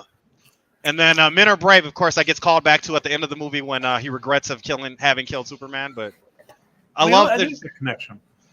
Say what? Oh, I didn't make that connection. Oh, the men are brave. I thought that was super obvious. Because it's Bruce saying it both times, right? Men are brave in context of Superman, right? I'm shifting to the weeds for clues. I'm not looking at the roses. You also have to think about the effect of kryptonite gas is not as quite as potent as in solid form. Because when they crash through the skylight and Batman lands on top of him, it's like if it had fully weakened him, I mean that would have been like falling down, having a piano land on top of you. So that would have. Well, even when he's slightly weakened by the kryptonite, the motherfucker still lands on his back first on a pile of radiators. Yeah, look, that shit's gotta suck. That shit's gotta suck. There's the DKR kick right there. I forgot what this the hole in the wall is a reference or somebody's landmark of one of the creators of a character lives or something like that. I forgot what it was. There's a Superman spit curl from all the other media that you'd see him, right? Yeah. I like this. It's a little comedy right here. Oh, I love it The man's because punching him. when he goes punch, clang. Yeah, but it's And he kept- functional comedy though, right? They're not going out of their way to make. It's like, hey, that would Right. probably It's happen. subtle. Right. It's funny how it happens. Right. It's funny in And the he like movie. just steady tilts like his a head, horse. and Batman's like, "Oh shit!" Like, steady boy, steady. Ah! Now they're playing the Superman versus Zod song. Yeah. So epic. Oh yeah. I think this fucking movie's amazing. I think both this and Justice League and Man of Steel, all that shit's amazing. Should have finished my movies. Should have gave me my last two. Yeah. You could have filmed it all in his fucking front yard. You still should. So that's why I'm still asking for it. There's Zach's cameo when he pumps the. That's when Zach's loads hands the right there. pellet Yep. into the, Oh, yeah? the shotgun. Yep. There he is. Well, Zack Snyder, hand model and director, apparently. although I think if you get bounced with a punch like this, something's gonna be broken. Something's gonna be definitely. Well, bleeding. Batman's always got something broken at the end of his nights. That's Yeah, nothing. That's nothing out of the ordinary. Something is broken. The helmet's broken. Well, that means part of his skull's fractured too. That's Force point out, Brad. But Superman's gonna get a little skull fracture if the Kryptonite's fucking with him with this sink. Oh yeah. This reminds me of the Punisher. Remember the Punisher when he was fighting With the guy in the bathroom? apartment, yeah. Yeah. Also on Pineapple Express, somebody gets sink broken over him. Danny McBride does as well. I think the best scene of porcelain going across someone's head is in True Romance. Look at that too. When Ben had his mouth open, he's kind of growling like that, and you see like that gold tooth he has. Yeah, it's maybe like a little. I mean, I don't know if Ben really has that, but that might have been Gold like tooth. or a silver tooth, or it's definitely on the back of his mouth there. Yeah, I see what you're saying. It's definitely a cap, so that's maybe like an indicator, like he's Bruce has been going through it. Yeah, he's lost some teeth in his career as Batman. I would love to find 20 So years those of are our Gotham those with are our Bruce octagons Wayne. again. Fourth. Yeah, when he throws them down, yeah. Yeah, remember when Lex was walking through the octagons in the beginning to go to Star Labs? That was our second, or just the shape itself. I don't know what the. I'm bringing it up to you, so maybe you can help me decipher it, since you're more. Aaron, what's your favorite part about this fight? She's on mute. Oh, it must have been when Just say it reminds you of the raid. it's when she pops up. It's when she pops up. Oh, when Lois gets there. Yeah. Oh yeah. See, this is what I was talking about. He paced it out. He knew earlier when he set everything up. He knew where Superman was going to land and where he needed to put the spear. He knew he was going to spin him around and all this shit. When I say this movie's sincere, not dark, like Superman fighting Batman, like in a Marvel style, would be like an exciting, funny, fun type thing. Yeah, they'd be This is quips the whole actually time. like the lowest point of these characters' existence. Yeah, yeah. Because Almost a melancholy thing. If you And then look we at go to the widescreen. when the fight really becomes like an emotional bout, that's when she pops up and then you can see it.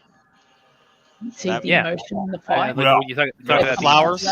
talk about Flowers being, earlier? Yeah, Yeah. there you go. When you talk about being sincere fourth. Yeah, the old. I mean, again, it's like it's they're at their lowest point, and I mean there is a genuine, likelihood, if not for Lois's intervention, that one of them was going to die here.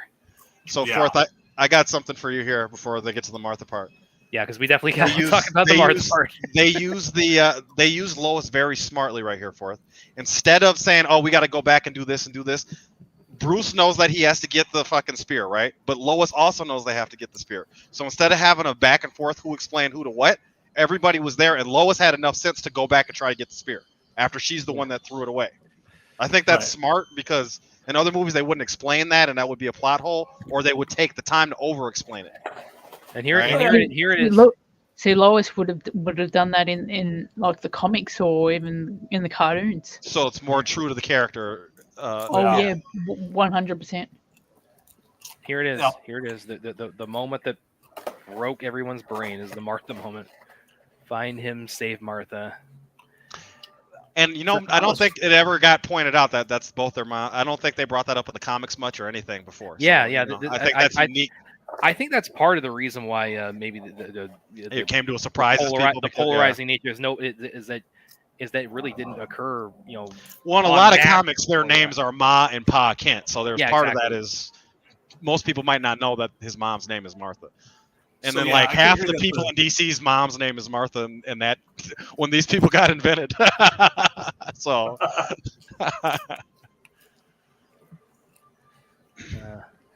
I mean, but I mean, as far Citizen as, Kane right there. yeah, but I mean, that's the whole.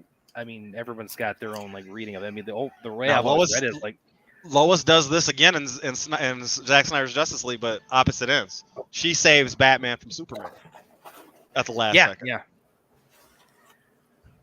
Yeah, it's in the symmetry moment. But I mean, my reading of it has always been it's like him recognizing. Right. Him recognizing this dude has a mother and he's dehumanized. He's human. Exactly. He's human. It's made him It's made this alien human to Batman. And he says it out, but it's still pertinent. He doesn't want somebody else to lose their mother as a result of criminal activity, right? The thing that created him, he's gonna now try to prevent Superman. Yeah. I get that's obvious, but it's still pretty poetic, so that's nice. And if you look closely, actually, when they cut back here, some people point out it looks like there might be a tear running down Batman's face. Gotcha. Anthony, I'm seeing you asking about. Can you type your comment again, Anthony? You were talking something about Barry, because I don't see it here. It might be further up. So yeah, go ahead and type it again, man. I appreciate that. Oh, Daniel. Come on. I shouldn't have brought that up. The mother needs me. Wait. Yeah, see, look at that. Might be sweat, or that might be a tear on running down the side of his face. It looks like a tear now that you bring it up, because it's coming right down from his eye over his lip. Yeah. Martha won't die tonight. I mean, one thing I like as attention to detail goes, this cut they put on Superman's face, right? Do you think that Zack put that in to show you later on when Superman gets healed by the sun that it fully restores him? It just has a little element. I get there's more symbology to that, but just in addition to that symbology, right? You see what I'm saying? Yeah. To be able to demonstrate that it's fully restores him, right?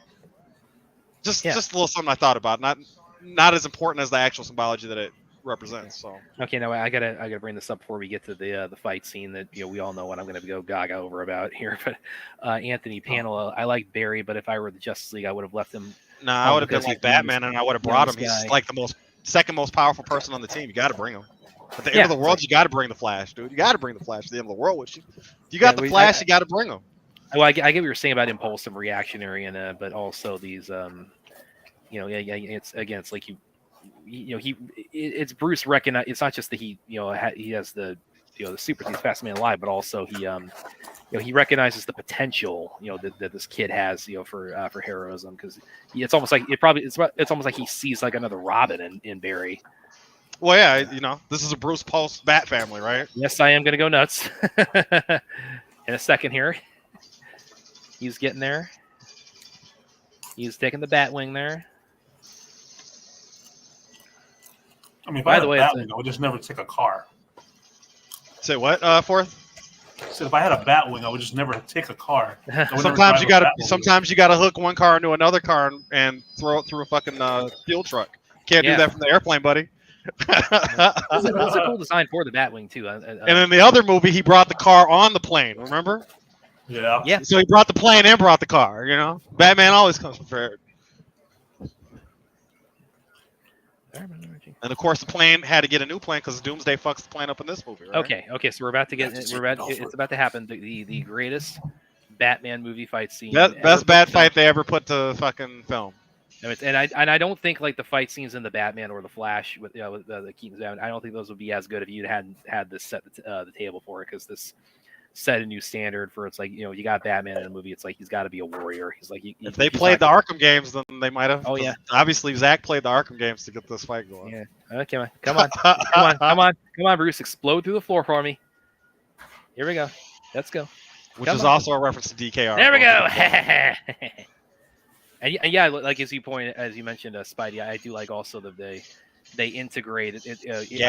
You're showing a lot of his fighting skill, but also integrating the bat gadgets, the little bombs and the grappling hook and the batarangs. It's like okay, oh man, Raid.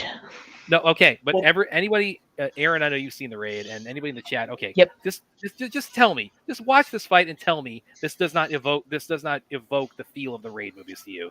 Oh yeah, in the scene in the Raid, right, where he's like they're in the, I don't know, they're down below. I don't know whether it's like a bunker type situation.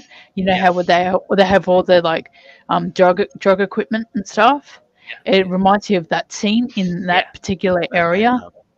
Yeah. Sorry if everybody doesn't know, I understand what I'm saying, but it's like in that particular area. It's Yeah, I it's don't know, in the that's meth what lab. it's I know giving what you're me. talking about. Yeah, I get Well, you there. I'm surprised, Brad, you haven't brought up the deleted scene on Raid 2 where there's an exact scene where someone has a grenade that gets knocked out of their hand or something like that, and it goes off. Oh yeah, that I hadn't picked up on that actually. So thank you. Earlier, just a second ago in the fight, did you like that knife counter when he fucking breaks the dude's shoulder? Yeah, over his shoulder after he misses exactly. the knife.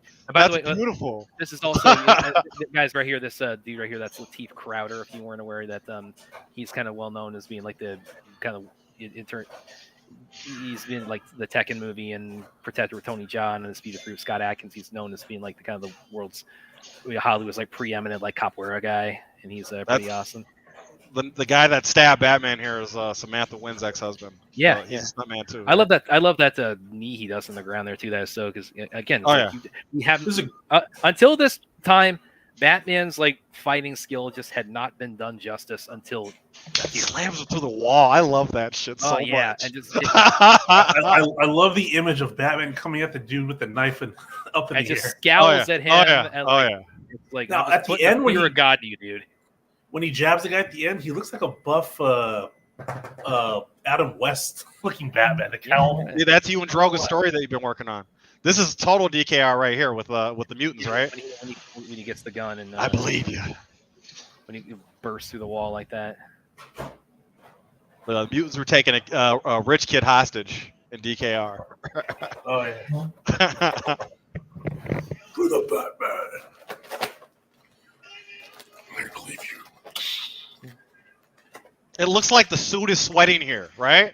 I mean, you never got as good of a Batman suit ever. I'm saying. It's those Wayne fabrics. It's just that. Technology. It's just like it's a really good comic book Batman suit, especially compared to what had come before. Yeah. You know. So, up until this, I thought Batman would never look cool on screen in the live action. I was like, but I never thought a Batman fight scene would look this cool on screen. You didn't like until they said, yeah, we're using the Raid as our template, and everybody, if you haven't seen the Raid, go do that and tell me that was not the basis for it. Fourth, you didn't like the Dark Knight upgraded suit where he could turn his head. Oh no, I thought that looked horrible. He looked like a gimp. I think his mouth gets squeezed up in the front too much, but it's a decent. He has like a ball like shaped head like that. Yeah, because it's I look at it like it's a motorcycle helmet. The ears taper inwards and don't give them that like strong silhouette where they just go straight up. Yeah, I get you. It's like a cat's head. But you hated before this movie came out. You didn't enjoy that suit? No, not the original suit, not the Tim Burton suit, whatever Keaton suit. Oh, by the way, this line coming up again. This was another thing they took out of the act that they put back in. I don't know how to lose, and I don't hate the sinner. I hate the sin, and your sin is existing. It's like that's another. Yeah, that's why I really appreciate they added back in because it is such a. It just drives it home his hatred. They ruined the movie by cutting the shit they cut out. Because Lois is very strong in this movie, and they take all of her reporting out. You know. Yeah, all Clark's reporting out. And this was on a timer the whole time, right? This was on a countdown the whole time. Well, the countdown was going on in the background, so no matter what would have happened in the other fight, Doomsday would have gone. Doomsday's birth was tied to an egg timer. Yeah, egg hatched. Dinner's done. Hey, I like when he comes out of all the amniotic fluid that he looks like the most realistic with all the goo and slime all over him. He looks like an embryo right there inside of the bubble right there. He's being reborn. Yeah. Well, and then he starts out his new life in the place that he died last, which I like that as well. And then the same thing happens with Superman in the next movie, the same spot. Yeah, for exactly. the same exact reason. Yeah. As realistic as he looks right here, I was all set for what I can only imagine what Darkseid's going to look like. Oh man. Yeah. And then we had to wait like 3 years longer than we were supposed to. So you like when he's coming out of this and he's wiping the fluid off his face? It does hatches look. Yeah. I'm like, I guess that's the word I'm going to use. Hatches. So his skin right now is acting as the containment suit from the comic, right? So when he starts ripping his skin off, it's like when he was ripping his containment. That's suit cool off. too. It's like when he comes out and it's still kind of like sliding off of him. Yeah. Yeah. That's what Fourth was saying. Yeah, just the whole filth of it all. Imagine how much that would have stank. Yeah, that would have stank so much. No God in the sky delivered me from Daddy's fist. Yeah, there you go. Yep, that you point that out, Fourth. When we were watching Justice League, you pointed that out. He's a newborn baby. Man, I love that punch though too when he gets him up in the air and then just like lets him loose for a second, then punches him like he's throwing a baseball up and it's about to smack it. And then when he shockwave. And then when he lands here, this is always something I've always kind of wondered when a Doomsday lands right in front of the Superman statue and he looks up to it. Yeah, like this is what because this is where they were. This is where the ground zero the explosion was, right? It always kind of had in my head like always I wonder, it's like it kind of raises the question like how much of Zod is still in there. That's what I'm saying. That's the whole Frankenstein element of it, right, Brad? Yeah. That's why it doesn't matter if it's Superboy's Doomsday or Bizarro. It's all this. In that regard, it's the same. If it wasn't Zod reborn as Doomsday, then I might be more on the side of people saying that they rushed the death of Superman and brought Doomsday. But that's not. If they wouldn't like Forrest said, if they wouldn't even call him Doomsday, you know what I'm saying? They didn't even have to name him really, because we knew it was Zod. Technically they don't. They just he says you're Doomsday, but I understand. And it's a callback to the story. Doomsday, Yeah, he says your Doomsday, not the Doomsday. Yeah.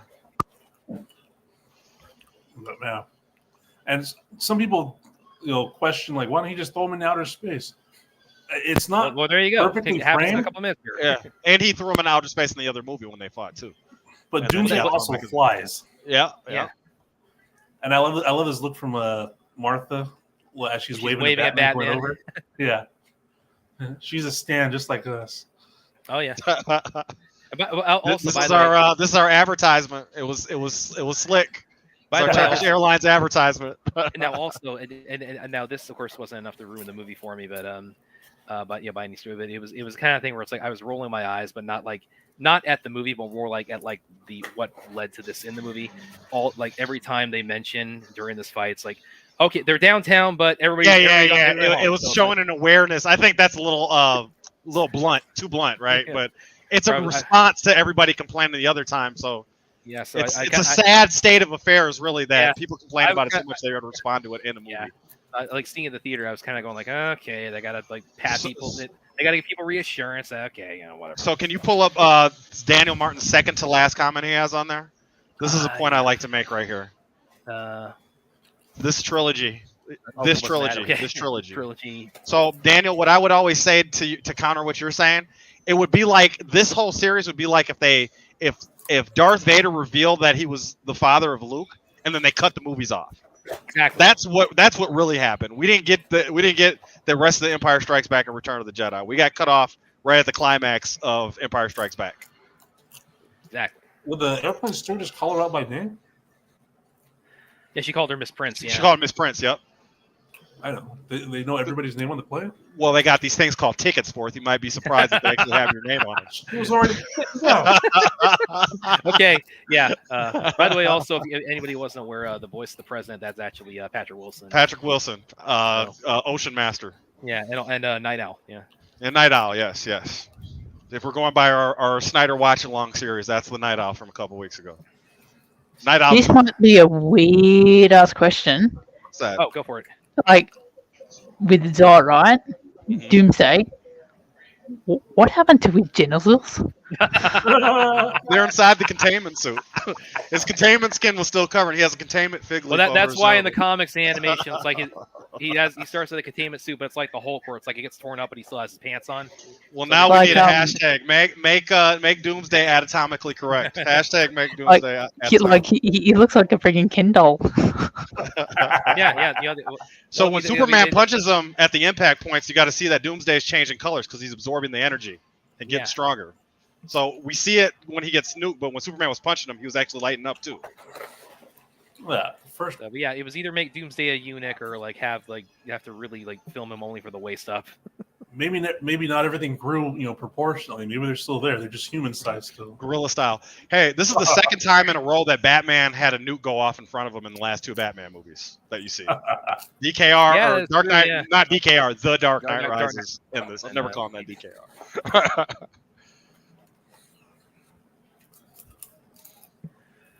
But in the comic, they have the explanation that all the clocks stop, all the power goes out because the EMP goes off because where the nuclear explosion happened. Yeah. So the whole eastern seaboard was darkened. Yeah, which the Strikers Island, Dude, that's uninhabited. So yeah. Yeah, they I say like it how- 3 times in this fight, I think. What were you saying? I think it's very important that like the world's, they kind of contextualize that the world's focus is on this fight. In the, I don't think like it felt like nobody knew that the fight was going on in Russia in Justice League. Yeah, and I think I agree with you, but I think I agree with you, but I think that's on purpose. Those are our spike protrusions that we're taking our containment suit off for, right? Yeah, so he's shedding the skin he's shedding is his containment suit. Yeah. So if you look at the comic of The Death of Superman, he wears a green containment suit when he first lands. And then by the time he fights Wonder Woman, it starts getting ripped up. So like just like this movie, Wonder Woman's kind of the thing that pushes him to the next tier before he fights Superman. So yeah.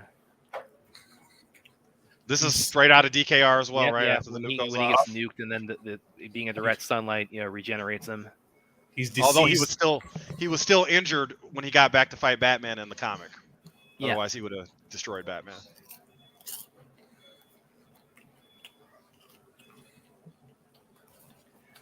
Yeah. And remember, the Capitol got destroyed halfway throughout this movie.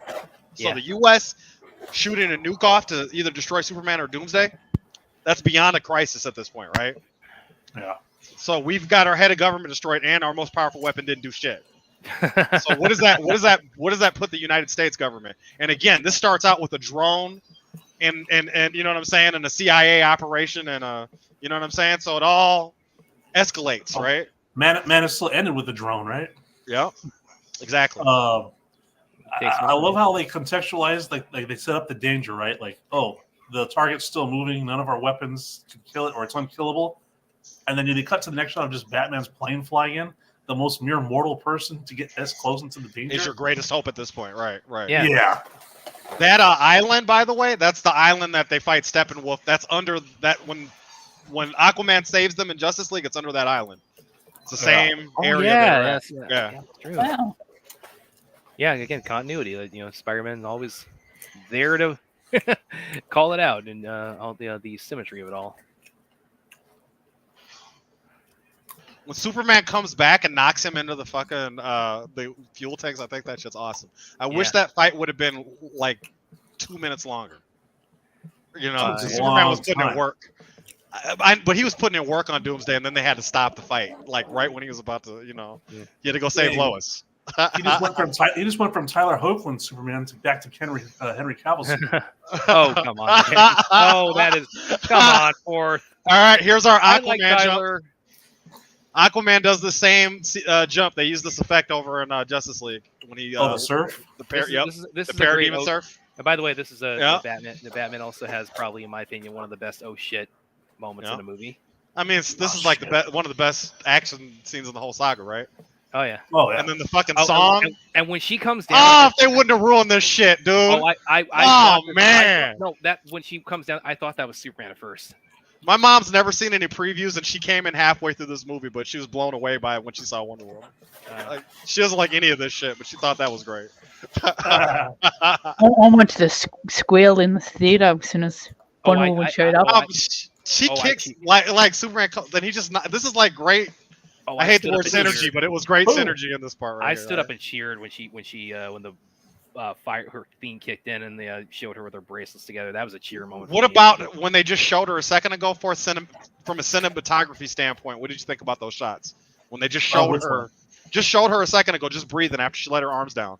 Oh no! I told my friend I like that shot. That's I like the reaction shot where the camera pans away to kind of flow with Superman's direction. Yeah, that's what I'm saying. That's why I wanted this part of the fight to last like 2 minutes longer, just to see them bouncing off of each other so well. I'd take another hour, but Yeah, and it's it like may be an endurance test for some people. This is literally the dawn of justice. I know that the pun is in the name of the movie, but this is the Justice League's dawn right here. This is them. Oh yeah. It starts with the way the shots are framed. Oh yeah. Like it's kind of like when you watch LA Confidential and the two characters are coming together, functioning as one. Yeah. Here's another great joke. Dry humor. That's the thing. It's like but it also plays in a when Steppenwolf was talking to her, and they're like just like how she's not going to be contained. Like I don't do whatever for any man or whatever. It's just nobody has. I doubt no one. Yeah, I belong to no one. I belong to no one. Nobody has control over her. She was an independent agent this whole movie, and then shows up. Also, the effect that she's catching the blast and Batman's under the thing, but Superman's tanking it, and then her shield is blocking it. They show all that detail for the explosion. Yeah. Batman's little piece of rubble would have got blown away. Yeah, but But we don't want that to happen. But here's what I was talking about earlier with Lois knowing what she needed to do without it having to be re-explained to her or the audience once again, right? Like, Batman has an oh shit moment. He can't really attend to the moment. Lois is competent enough to take care of what we need to, so the plot still moves along. I love that shot of Doomsday. It's a very Steppenwolf has the same shot in the lab in Star Labs right before he kills Silas Stone. I love that Steppenwolf or Doomsday stomp, and she catches it or blocks it. Wonder Woman put the most work in this fight, by the way. She actually cuts his leg off and his arm off, or she stabs him in the leg. When she gets knocked back, and she just grins about it like, the battle smile. That's out of this world. Because like she's like, this is what she's like. Oh, this is what I was born for. Oh yeah. Well, they really get that through with her performance instead of having her just like ostentatiously say a bunch of like warrior. Look at that. He just kicked Superman like half a mile there. That shot, that slide is in Man of Steel. It's I believe it's in the Metropolis fight where he slides like. I love that camera angle over Batman's shoulder, just watching. I love how they show at the beginning of Justice League how they show other viewpoints of the same fight right before Superman dies. Yeah. With the time, it's like time is slowed down a little bit. You see the reactions done differently. It was cold pepper. Yeah, but instead, I appreciate that he hears her. Like they never really deal with his super hearing, right? They did in Superman Returns when he was listening to everybody in the world. Yeah. But this is just very subtle that he hears her smacking up against the concrete, right?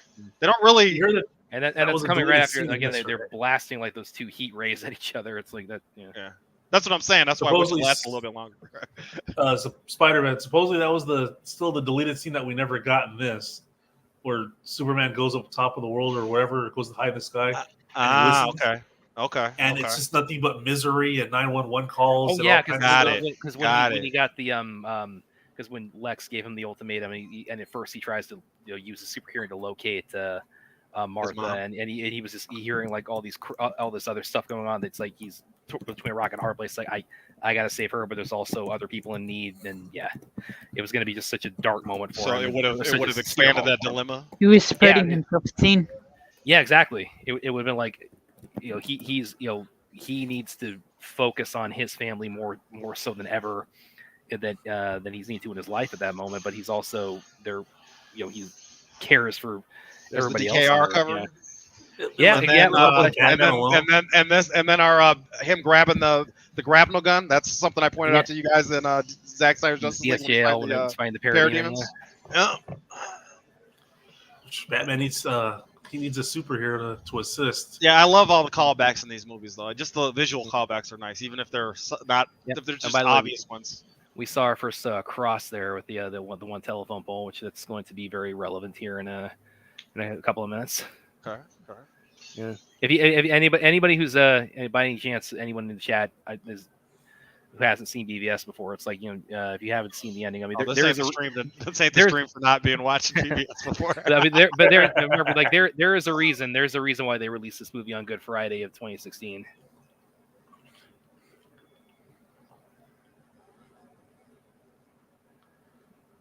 Well, Zack Snyder always puts religious context within his movies all the time. Yeah, exactly. Oh, what was that, Aaron? He always puts Zack Snyder always puts religious context within all his films. Yeah. Oh yeah. I wonder what denomination he comes from, or whether he is really religious. Yeah, I mean that's I don't know if he's ever been asked formally about that, but I mean, obviously, I mean Superman, tends to be very often portrayed as a Jesus figure, and Zach, of course, very much emphasizes that. Even in Rebel Moon, our restorative character's name is Princess Isa. Isa's Jesus in Islam, or Arabic. Yeah, now I remember and Film Junkie has put it this way before when he first saw this, and I had the same reaction when he turns to her and the piano starts and saying "You Are My World." I mean, yeah, my reaction was, "Oh my God, they're really doing it." They're because I even with knowing Doomsday was going to be in there, I did not think this was going to end with death. We get cut off in the theatrical version. They don't show the wound, so this actually gets cropped out. This powerful ass scene gets cropped out. No, like in the Ultimate Edition, again in the theatrical version, they only showed him from like a little bit below the neck, so it wasn't as graphic. But here, we're about to see when he gets stabbed, you can clearly see he's running his body through the bone spike to impale Doomsday. And apparently, Doomsday stabbing Superman is a reference to what's his son? What's Excalibur? What's King Arthur's son's name? What's his son's name? Eli? No, is it Mordred? Mordred is his son's name? Mordred, I think so. Yeah. Yeah, his son stabs him in the end of the movie like this. So that's Mordred stabbing Arthur. Again, you can clearly see there that Superman has been impaled. It's like it's gone through one. Oh yeah, no, it was cut off at his neck or like just above the crest. Yeah, you can see that he's running himself through that spike to put the spear through. And then when you watch Justice League, right? Now we know that Superman starts as soon as he gets lifted up right here. That's when the sound waves go out and wake up the fucking mother boxes. Yeah. That's good. Wake up, mother boxes. Continuity is great in that movie, the man. The bell has been rung.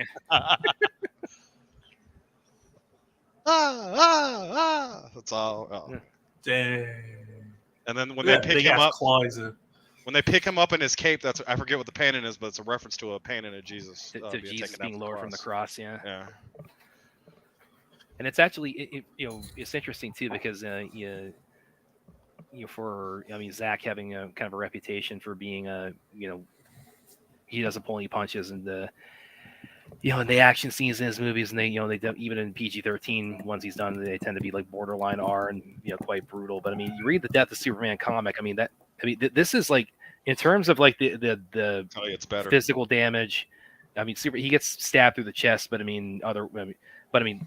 read the comic. It's that the suit is torn to shreds. Yeah. And he is just covered in blood. As he's when he and Doomsday are finished with each other. It's so yeah. That's a little bit. I think that'd be a wishful request. Like when Superman fought Zod, I wish they kind of at least bruised each other up. Like he looked like an old boxer, beat up boxer in the movie. So they could at least damage each other. But they were under a yellow sun, so would he have bruised him if he'd taken damage?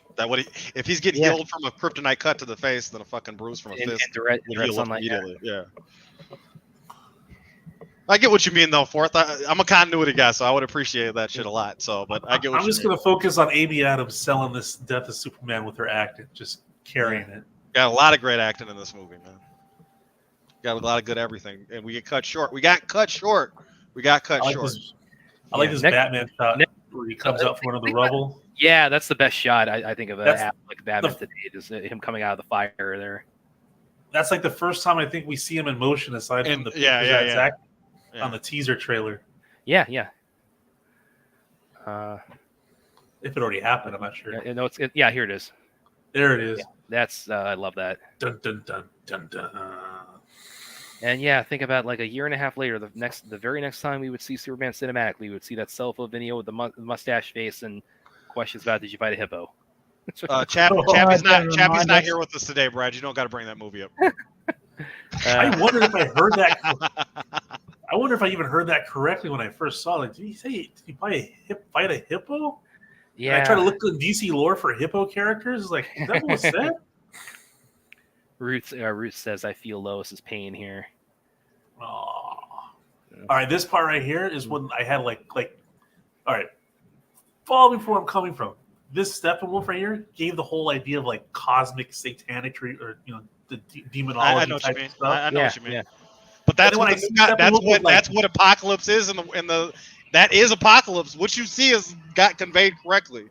That's the point.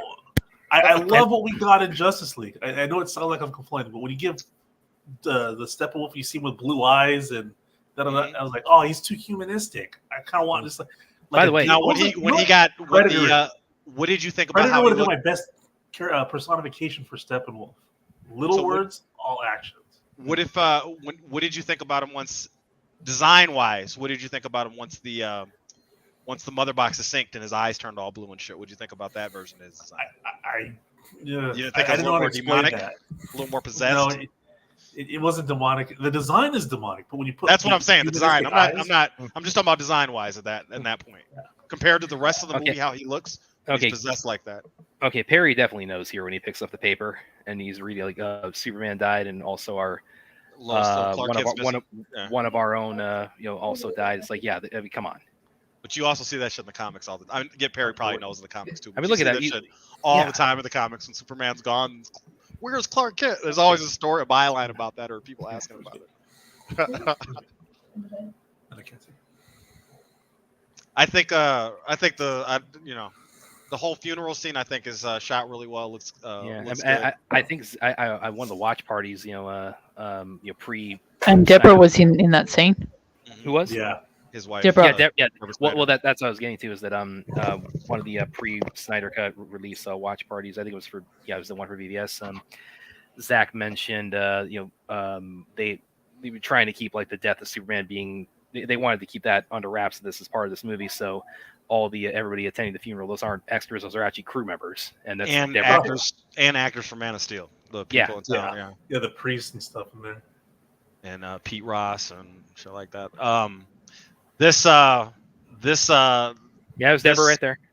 This farmland area where the Kents live and Wayne Manor are right next to each other. In reality, it's all. I don't know. That's what Zach said. That their little cornfield is the thing not the cornfield, but the wheat field separates Wayne Manor from the Kent residents. I can see that. Probably the Wayne Manor thing is probably all CGI, and they're on a set for the close-up stuff. Yeah, I think by the way, that guy in the background, I think that's Amon Hariri. I think is his name. He was the Vero founder. One guy in the background there. Oh, is it? I think so. Don't quote. It looks a lot like him, but don't quote me on that.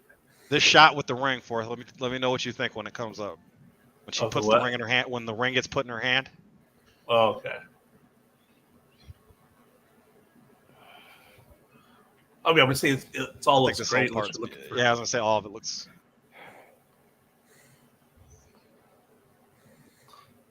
By the way, going back to the the plan for the arc, we got the Superman funeral coming up with Amazing Grace playing, and I could just only imagine there would be like a JL3 after the battle with Darkseid. There would be a reprise of that with Batman's funeral after his sacrifice.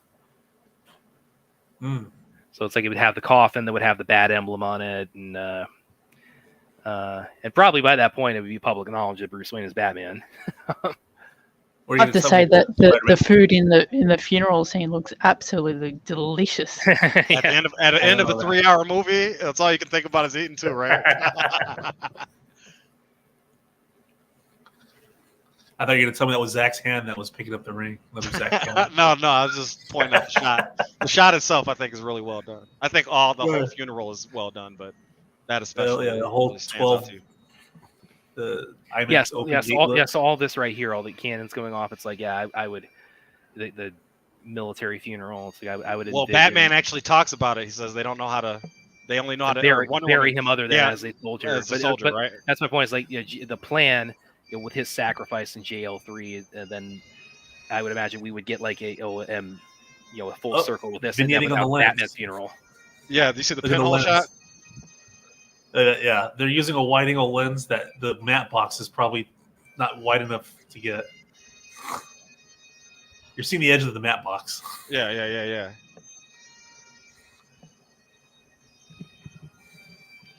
Fourth is actually an extra on this scene. What? Yeah, you were in this scene right here, the Superman funeral, the state funeral for Superman. You're extra. You're right back behind. You're right back behind Harry Lennox. Well, there's a person that looks like me. No, it was you, right? That was the big secret. That's the big reveal for for the stream today, right? Is that you were in this movie? Oh, really? I missed that one. Unless I missed it too. He was fucked up and said, "Oh, we need you to be an extra." Yeah. So this right here with the S shield on the I would envision. That's a reference to the black Superman suit, right? But not just that. I'm talking about like the larger arc. Then after Batman dies in JL3, the plan is they have his funeral and they would have a coffin like that with the bat emblem on it. So do you ever think they were going to do anything with making her Star Sapphire, or were they just going to keep her as Carrie Ferris in the background? That's a good question. Yeah, I mean, maybe have Hal connected, maybe not, but maybe not be I Stars think Sapphire. if they did it, they would do it after what is it? There's like a 3-year time jump. And Oh you get a yeah, bunch of yeah. heroes, I call Blue like Beetle. 5 years. You're talking I think about it was like for the 3 or Nightmare 5. Future, right? For the Yeah, Nightmare yeah. the Future. time of the nightmare. Yeah. Yeah, I think that's like 5, but I'm not 100% sure. So Oh, you would have got the Christmas character or whatever the hero that he is. She could have been Yep, Star yep, Sapphire. Christmas Allen. Yeah. You would have got your Blue Beetle in there, like. Oh, and by the way, Daniel also points out, this is the funeral is in the IMAX ratio. Hey, I need William maybe for this, but maybe you can answer this, Brad. Or maybe somebody in the chat. Isn't Christmas Allen one of the hosts for the Spectre? I think so. I need to look that up, but I believe so. Yes. That name sounds familiar because I couldn't remember the character. Well, he works in Gotham Police Department, but I think he's one of the. I mean, the original guy is Jim Corrigan, right? But but I think that he's one of the hosts for the Spectre, which would have been crazy if everything would have went the way it went, right? Maybe if Flash would have had to go back in time, it might have been the Spectre explaining what the consequences of that might have been, or Yeah. Really hard to say. I think Ben Affleck looks great in this shot, by the way. His suit. Yeah. That's a good, I always like the touch too of him being the only Batman we've had consistently has a 5 o'clock shadow, like Yeah. Like Batman would have stubble, right? Because he's working on he's on it all night, right? Like Yeah. And then he Frank cuts Miller it off style. in Justice League. Well, yeah, but you saw him shaving on the plane. Yeah, so it takes a minute for it to grow back. It takes a minute for the hair to grow back, man. Well, that's to let us know how much time passed, right? Yeah. I always look at facial hair when they go out of their way to put facial hair in movies. That's why it was so stupid the way JL 2017 opened, where it's like it has the first Batman scene and then it cuts to him recruiting Aquaman. He's got a beard all of a sudden. It's because the motherfuckers didn't care about continuity, Brad. Exactly. I wasn't on the job. They didn't have me there as a consultant. Like they really didn't think we were And the guy that gave notes was Jeff Johns, whose entire storyline of Flashpoint hangs on continuity. So he's the perfect guy to let them know. Men are still good. Fourth. Now, by the way, I'm not 100% on this, but I think with the all the people mourning here, I think Autumn actually has a cameo here. Okay. Is she the one crying the hardest? Yeah, There's one Asian girl that's just selling it. Yeah, I think that might have been Autumn. It's like, don't quote me, but I think she's coming up in a second here. Because I always notice this person. I'm like, man, she's carrying the whole scene. Yeah, her right. Yeah, I think she is. Yeah, crying wise, Fourth, yes, because nobody's really reacting the way she is. So I agree with you. Gosh, I never thought. I mean, I hope that's confirmed. I don't know if that is, or you know. Yeah, again, I don't have that 100%, but I love the drop of the music right there right before Wonder Woman talks. Like the hopeful music stops. Yeah. Oh, and then look at his face right here as he's like thinking about it, like he's reflecting, right? Oh man. Yeah, because this is another because he knows what he's worried about the fucking bell. He's trying to figure it all out right now. Yeah, because this is another where it's like he already visited Lex, and it's like it's going back in time briefly. Yes, without hitting us over the head to tell us that they went back in time. Now, of the cool shots of Batman just in the suit looking, cool and. The red and black in the prison cell, yes. Yeah. Where he was like he walks up on Jesse Eisenberg. I just think he looks so cool right there. Also, when we were talking about red being added to the color scheme, right? And the rage and the emotion, right? It's a similar, different outlet, right? Different catalyst, but more like a correctly directed rage at this point. Previously, his rage was misdirected towards Superman. Now it's properly. Towards I remember Terrio gave an interview where it's like they actually had to fight. I love that Fourth, by the way, with the shadows and the fucking. Yeah. Say hello to the warden. But Terrio, I think he said they had to fight Warner Brothers a bit on this for Batman for Batman to not brand Lex here because the whole idea is that Superman. He's getting over it, right. Yeah. So it's like he brands him again. Like, right. Right here, this walk up. Wherever you go, whatever you do, I'll be watching you. Yeah. Maybe Ben Affleck should have been fucking Christian Bale's voice coach, and then Christian Bale would have been the perfect combination of Bruce Wayne and Batman. Because he's the best Bruce Wayne of all time, right? I mean, we can't. Who, Christian Bale? Oh, yeah. Oh, yeah, definitely. Ben's a close second, but Ben's giving you the complete. Ben's giving you the complete weathered Batman, huh? Yeah. there seems to be a cake and have it, or was it cake and have it? Eat your too, cake and whatever, have it too, right? I get it. situation where people want Batman to be crazy, but then Christian Bale is like, there's no indication of that unless that's how perfected he is, or there's just the personalities are so split. Use the business card scene of American Psycho as your reference point. That's what I do. That's the psychotic line of Batman. Patrick Bateman is really telling you how Batman and Bruce's mind are split. And he doesn't use alcoholic cologne either because it makes him look old. Yeah. All right, Aaron, I like it. We gotta have that for a watch party now. I love the Batman song on this, man. I love the Lex Luthor song and the Batman song, and it just goes, oh, it's fucking great. And they put it together well right there. And he's got snot coming out of his nose. This motherfucker sold it too for it. Oh, yeah, he's channeling that Viola. He's channeling that Viola Davis fences. Oh man, look at it. He's shivering, shaking, and snot's falling out all at the same time. There was a thing where everybody who was winning Oscars all had a crying scene with snot coming out of their nose for and it makes that he's the worst. And they said this motherfucker's the worst Lex Luthor. Except for Heather and the Blair Witch. That's it. No. So what you were saying earlier, it made me think about this when you brought it up. Of course, this gets flipped around, but he was talking about the demons coming from above before he even communicated with Darkseid, right? Yeah. So that's just, you made me think about that earlier when you brought up what you brought up, but that's just, again, there's so many layers to this movie. So I really wish we would have got like at least 2 to 5 more movies like this with this much density and layer. No, some other timeline.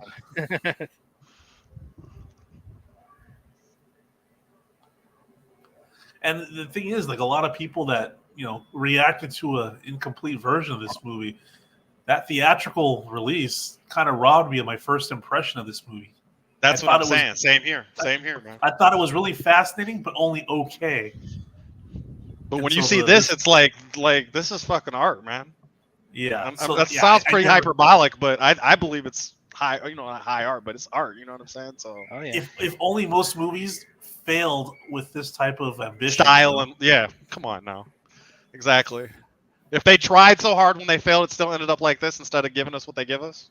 Yeah, I here agree. Comes the dirt fluttering off of there. Oh man. Okay, so what does everybody in the chat think about BVS and how fucking amazing this movie is? It is in the chat, we'll let them respond. But I'll just say that this is like the fastest 3-hour movie, man. Yeah. I've been watching a lot of Asian cinema lately, and all that's just like strictly an hour and a half, and sometimes an hour and a half feel like 6 hours, dude. So depends on what we're watching. You gotta throw especially a lot of Indian theater. I haven't even gotten to India yet. I've been in Korea. Oh yeah.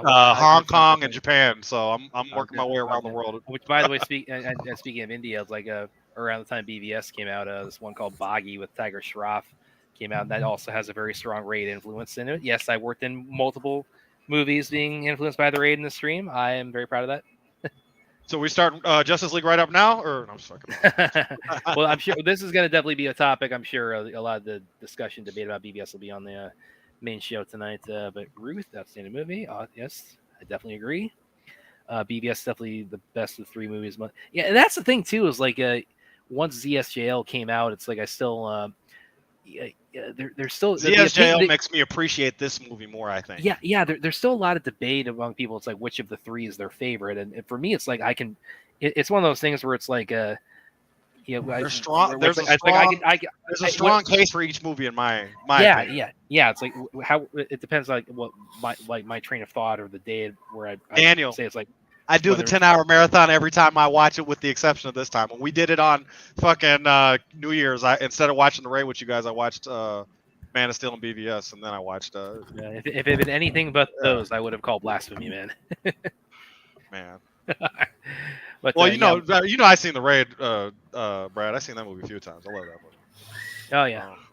We'll do Raid 2. We should do it tomorrow. Let's do Raid 2 tomorrow morning. Well, no, that's definitely we definitely got to get that on the watch party list. But again, my point there about the warehouse fight, would everybody not agree with me? It's like it's just I don't know how you can miss it. Like watch the Raid movies, then watch the BBS warehouse fight. It's like that's the template for Batman's Batman's fight choreography in this movie, and just in general for the franchise. When I saw it in the theater, Brad, I'm gonna be honest with you, I didn't make the Raid connection. I'm a big fan of the Arkham games, and I really I thought there was a lot of inspiration from his fighting, the way he fights and uses gadgets in those games. Well, that I did appreciate too, the fact that they integrated the grapple guns and the little the fact that they made that, because again, it's like, that is something I appreciate so much about Ben Affleck's Batman, and of course with the help of Richard Citrone, on the physical side, is that the more so than any other Batman we've seen, it's like this is a Batman physically imposing, where it's like he is his own weapon in a lot of ways. For sure.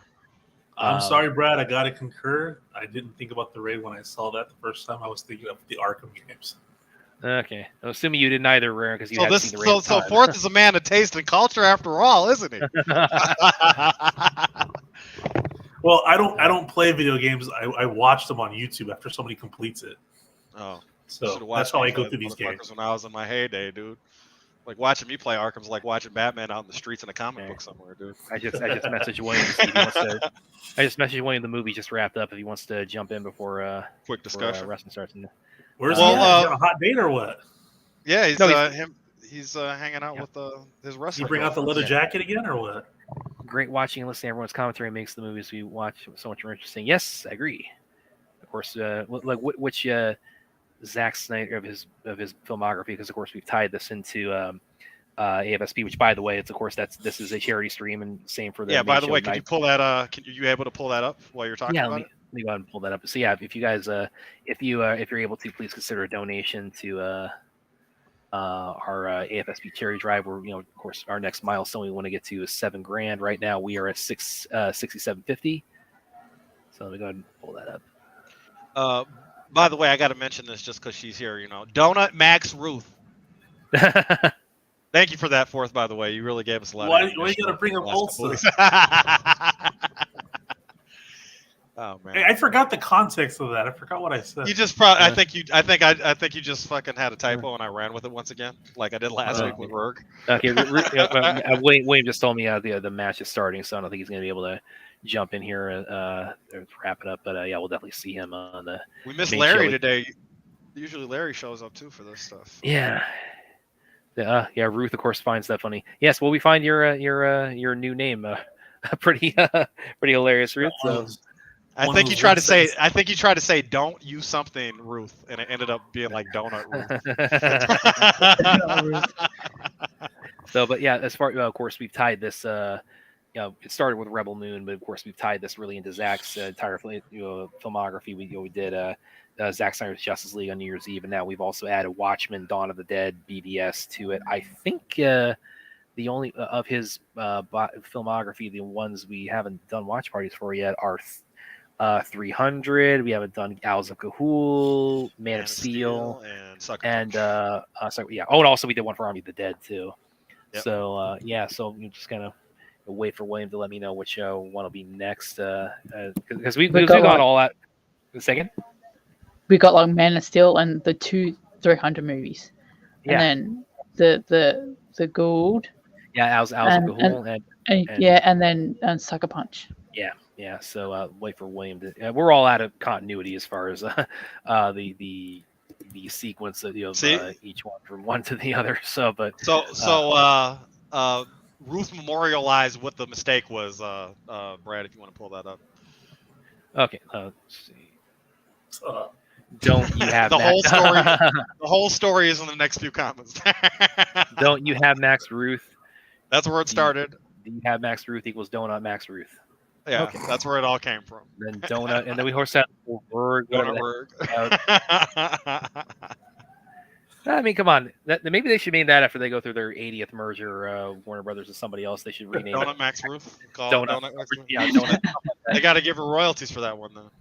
Her and Fourth. They'll merge with Dunkin' Donuts. That's perfect. It's Ben Affleck. You get Ben Affleck and Jennifer Lopez to market it with you. Yeah, but okay, I think we're gonna wrap it up in a minute here. But any final thoughts, everybody, on? I think we got William's back. He tried. While we're waiting for William to reconnect. Anybody want to maybe touch on their favorite scene of the movie or saga or at all? Yeah, it's a good Oh, question. I'll start with mine. When Wonder Woman first appears, Okay. iconic. Yeah, absolutely. I'm a fan of the. Oh, here he is. Hey, what's There up, you William? go. There he is. You guys can't hear me. My God. We could hear you and everybody else. Well, yeah, you just keep going in and But we out. did hear you. You were coming in clear. You probably couldn't hear that explanation.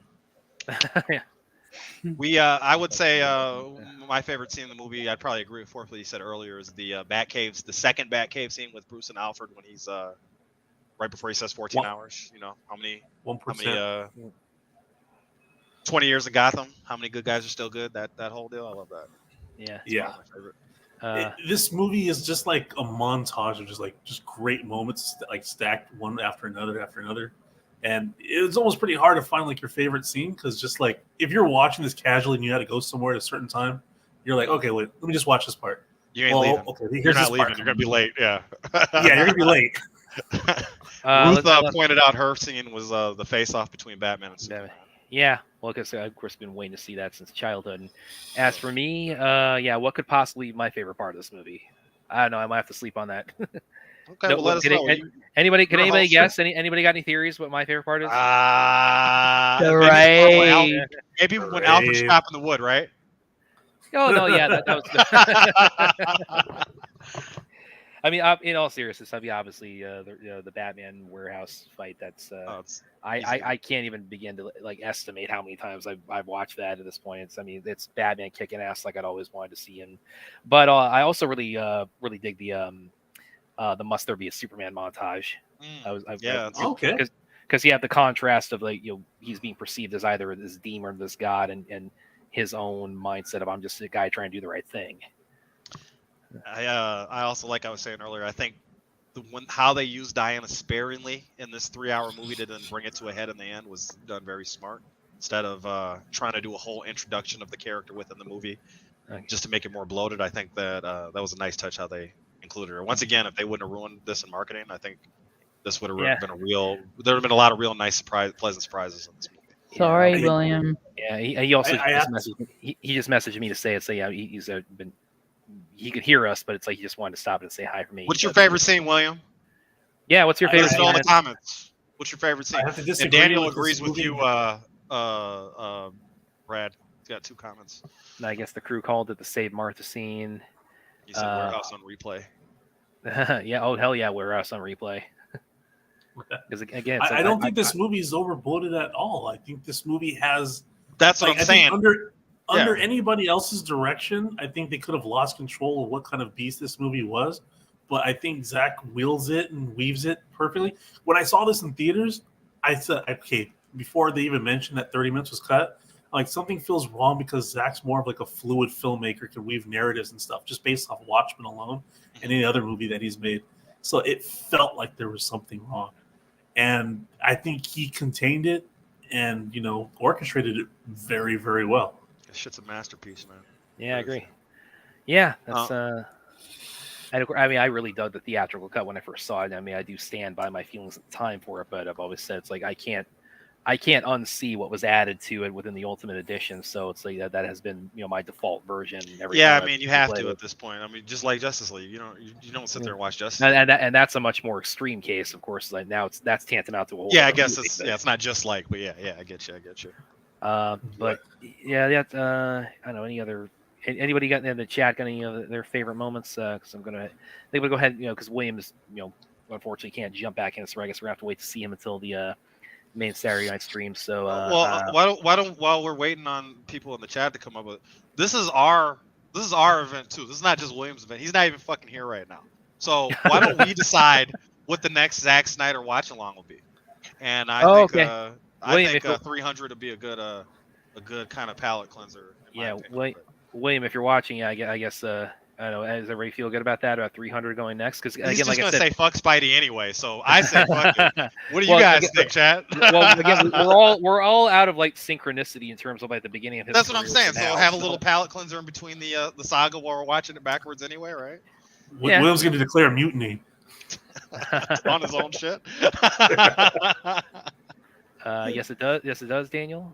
Ruth is definitely down for 300 because it's bloody as hell. A true story too. I don't know if I've shared. I think I might have shared this on the stream previously. Okay, I guess people are really down for 300 as the next one up. And but I don't know if I shared the story previously, but I was working in a movie theater at the time the 300 came out theatrically. And also at that time, I was close to when Ratatouille came out, the animated Pixar movie about the mouse chef or whatever the hell. And there was this one showing where we found out that like when it was supposed to be for Ratatouille, but instead of that, somehow things got mixed up and they ended up playing the first 15 minutes of 300. So probably scared the hell of a lot. Of scared a lot of families and little kids in there with that. But when the Snyder Cut was coming out, of course, we had the whole thing happen like 10 days, early. It got leaked in the slot on HBO Max where where Tom and Jerry is supposed to be. And I was away from the computer for a little bit when that happened. Then I came back and I saw on social media, everybody was just losing their minds over that. And talking, of course, my friend Mr. Stephen Colbert, not the Daily Show guy, of course, Mr. Stephen Colbert, that BS by the Minute Screen Rant. I mentioned we were talking about. I asked like, "What the hell's happening?" And he said, "Oh yeah, it leaked early on Tom and Jerry." And I said, "Oh yeah, that sound. I had something like that happen when 300 came out. And the whole mix up with Ratatouille." And he tells me, "Go onto your Twitter, right now and share that," because he thought we could maybe add some levity to that and kind of, I guess, taper down some of the emotions. I said, "Okay, I'll do that," and I put that up, and that went like by my standards went viral on my page. I even had Zach Stentz, screenwriter Zach Stentz. I had him like comment on that. I mean, it went that far, and I messaged Steve back about like 45 minutes after I posted when it's going nuts. I messaged him back. I'm not gonna say what it is. I'm gonna go ahead and pull it up instead. This is what this is what I said to Steve. While you're doing that, Nick Newsom was asking about liking the watch-alongs and wanting to catch a Rebel Moon one. We did a watch-along shortly around Christmas time, like right after Christmas, that you can check out. I anticipate that we'll probably do another one for the second movie and the director's cuts. Yeah. So might even, the way that this fundraiser is going for William, we might even probably watch the first one again before the second one comes out at this rate. So yeah, I wouldn't be surprised if he wants to do that. Do you think keep when your he eyes does peeled. the director's cut? What were you saying? Do you think when he releases the Snyder cut of Rebel Moon, he'll do 1 and 2 together, or is he going to release I hope one and then da? I mean, he'll have us by the balls if he doesn't, but I hope that he does. When has he not shown a predilection for trying to have us by the balls? No, yeah. So, like I said, I put that tweet up when the mix-up happened. It goes nuts, and this is what I messaged Steve back with. Did I just 4? All right. You gotta get a drop machine, dude. I need to figure out how to do that because again, I'm still. I don't know how it works either, right? I'm not a YouTuber like that, but yeah. Let's see. You'd be able to sneak some in on William before he could stop you if you had. If we're gonna do 300 next, then we'll have to do the sequel right after. Rise of the Empire. Yeah, and then we can go back to like maybe Man of Steel after that. Yeah, and then the loop over.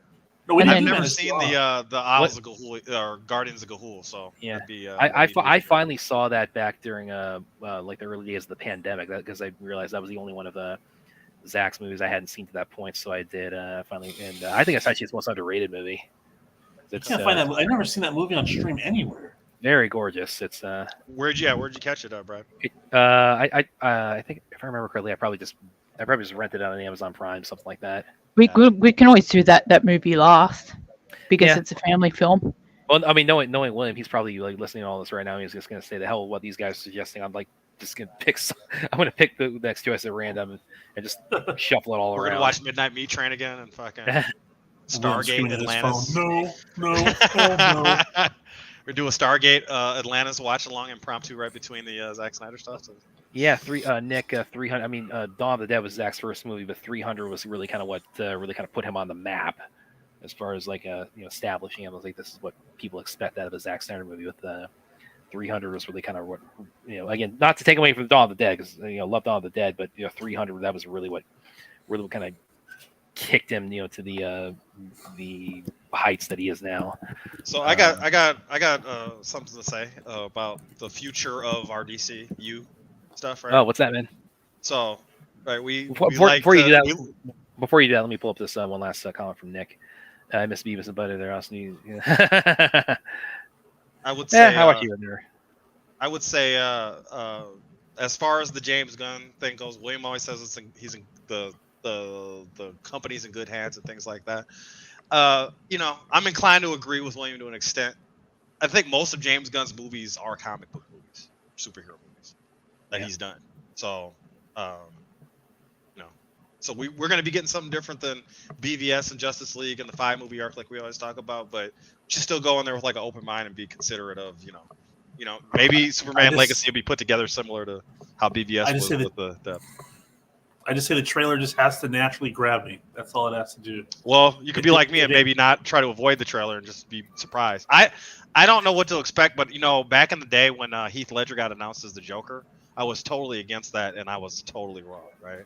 And even when Ben Affleck got picked as Batman, in the back of my head, I was thinking about fucking Daredevil. And I don't like the Daredevil. I love Daredevil, but I don't like the Daredevil movie. So when I'm reacting based on what I think something was before, I've been wrong. So I'm not saying like Gunn is going to make the perfect movie. I think Guardians 1 is the best of the 3 Guardians movies. I don't think the other 2 really are that amazing.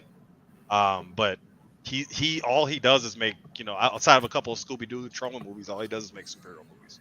So I think for me, it's like, again, just going into it with the circumstances that we are, like having gotten into it, that it's just very hard. It puts a bad taste in our mouth. But if we separate ourselves from basically my point, if we take away our predetermined and predisposed feelings to things like this, right? My reason I didn't like fucking Heath Ledger as Joker was because he was like in a romantic comedy before that, right? So like my point of view on that, kind of nonsensical, right? There was more to what he could offer to that role as a person and as a character than we would have expected. I don't know what James Gunn's planning on doing.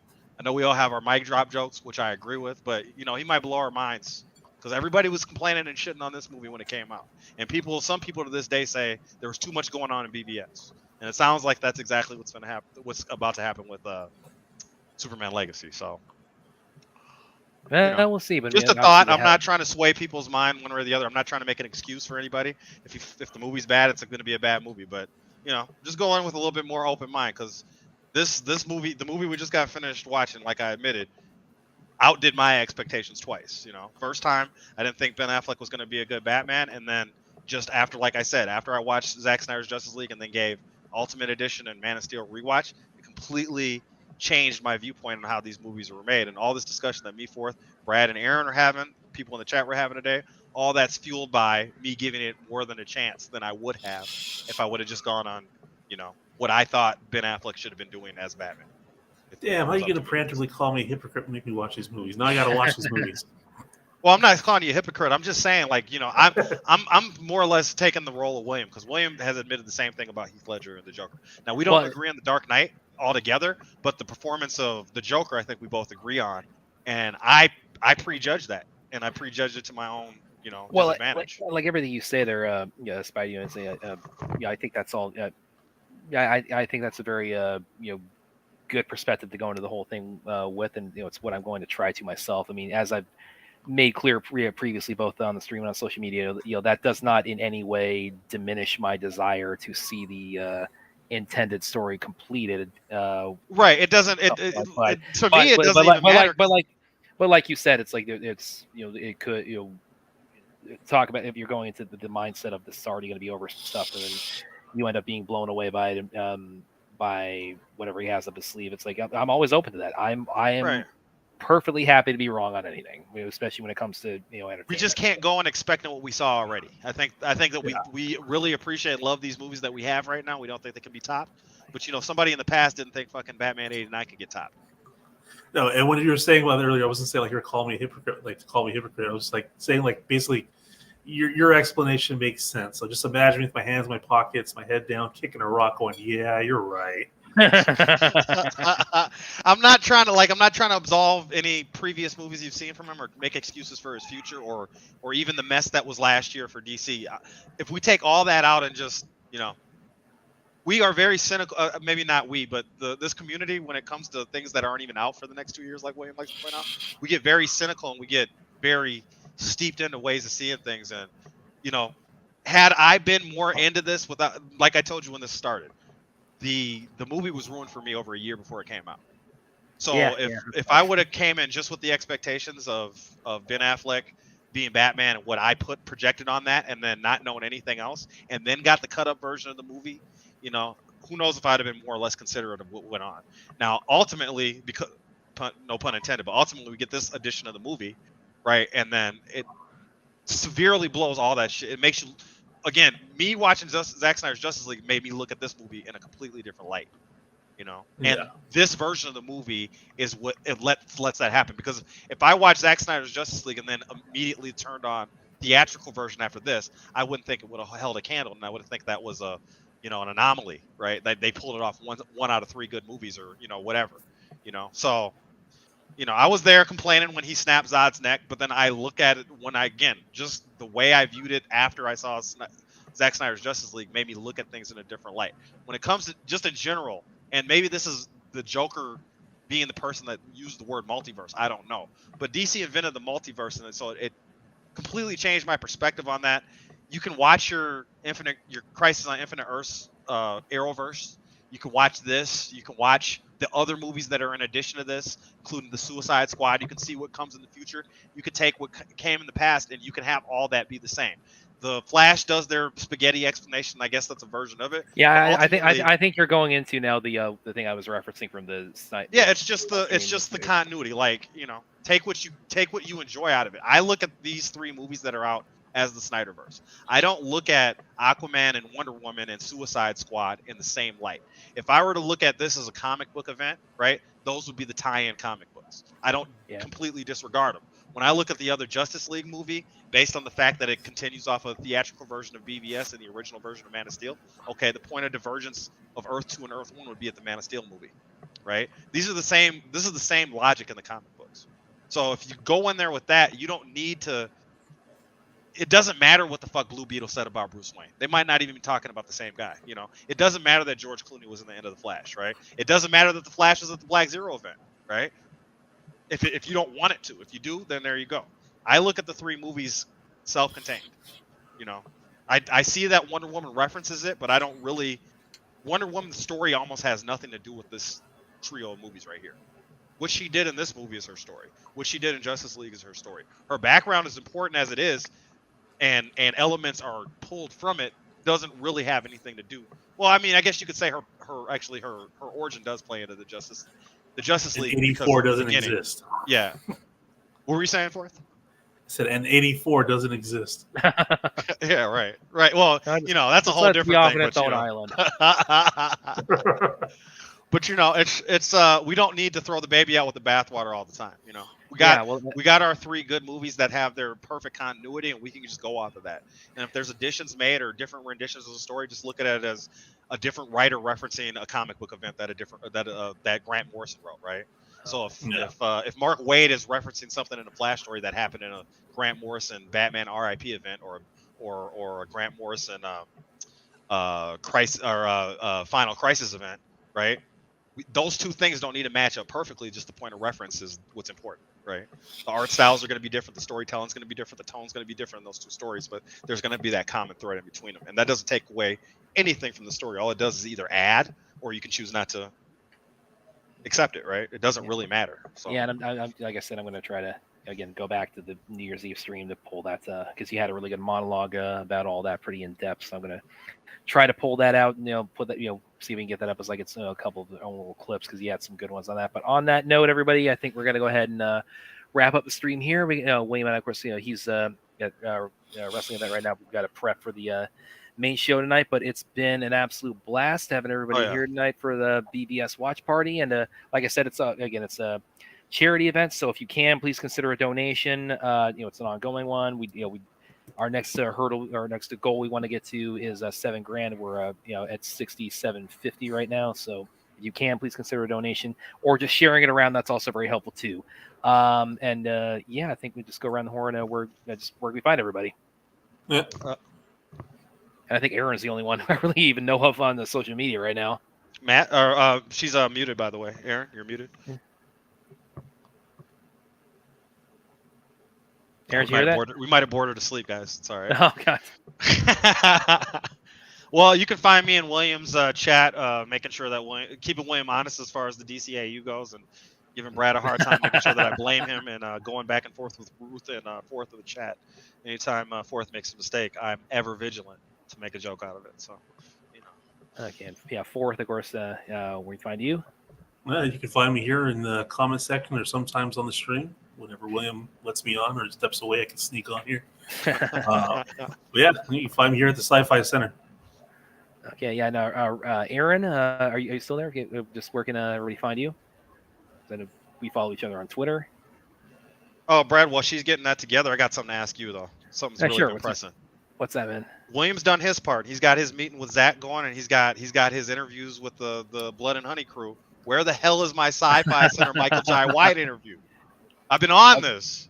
Again, once the opportunity, once we can get him.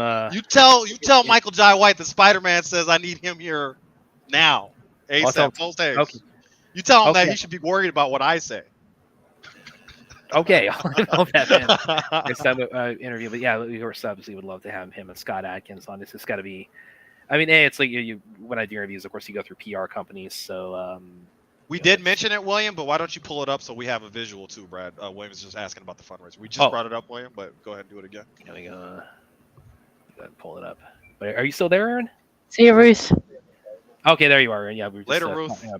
Later, Ruth. Yeah, we're just signing off and telling everybody where you can find each other. Aaron. Oh, I'm sorry. I'm on Twitter. You can write Aaron_Joy at twitter.com. Okay. Also known as X. Yeah. Whatever that name is worth. And yes, we just, of course, here's the fundraiser. That's where we're sitting at right now is 6750, but we, of course, our next goal we want to get to is $7,000. So if you can, please consider a donation or at least just sharing it around. That's also very helpful. But on that note, we will be seeing you in a couple hours here for the main Sci-Fi Center Saturday night stream. And thank you everybody for tuning in for the BBS watch party. And we'll let you know what the next one's going to be. And hopefully, with me taking over here, William won't be, or in the chat won't be blaming me for anything too drastic. So hashtag blame Brad. Yes, of course. All right, we'll see you guys later tonight. Later. Take care, everybody. Bye.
I'll go ahead and end it from here. See you tonight. This time, just trying to figure out how to end the stream here, guys.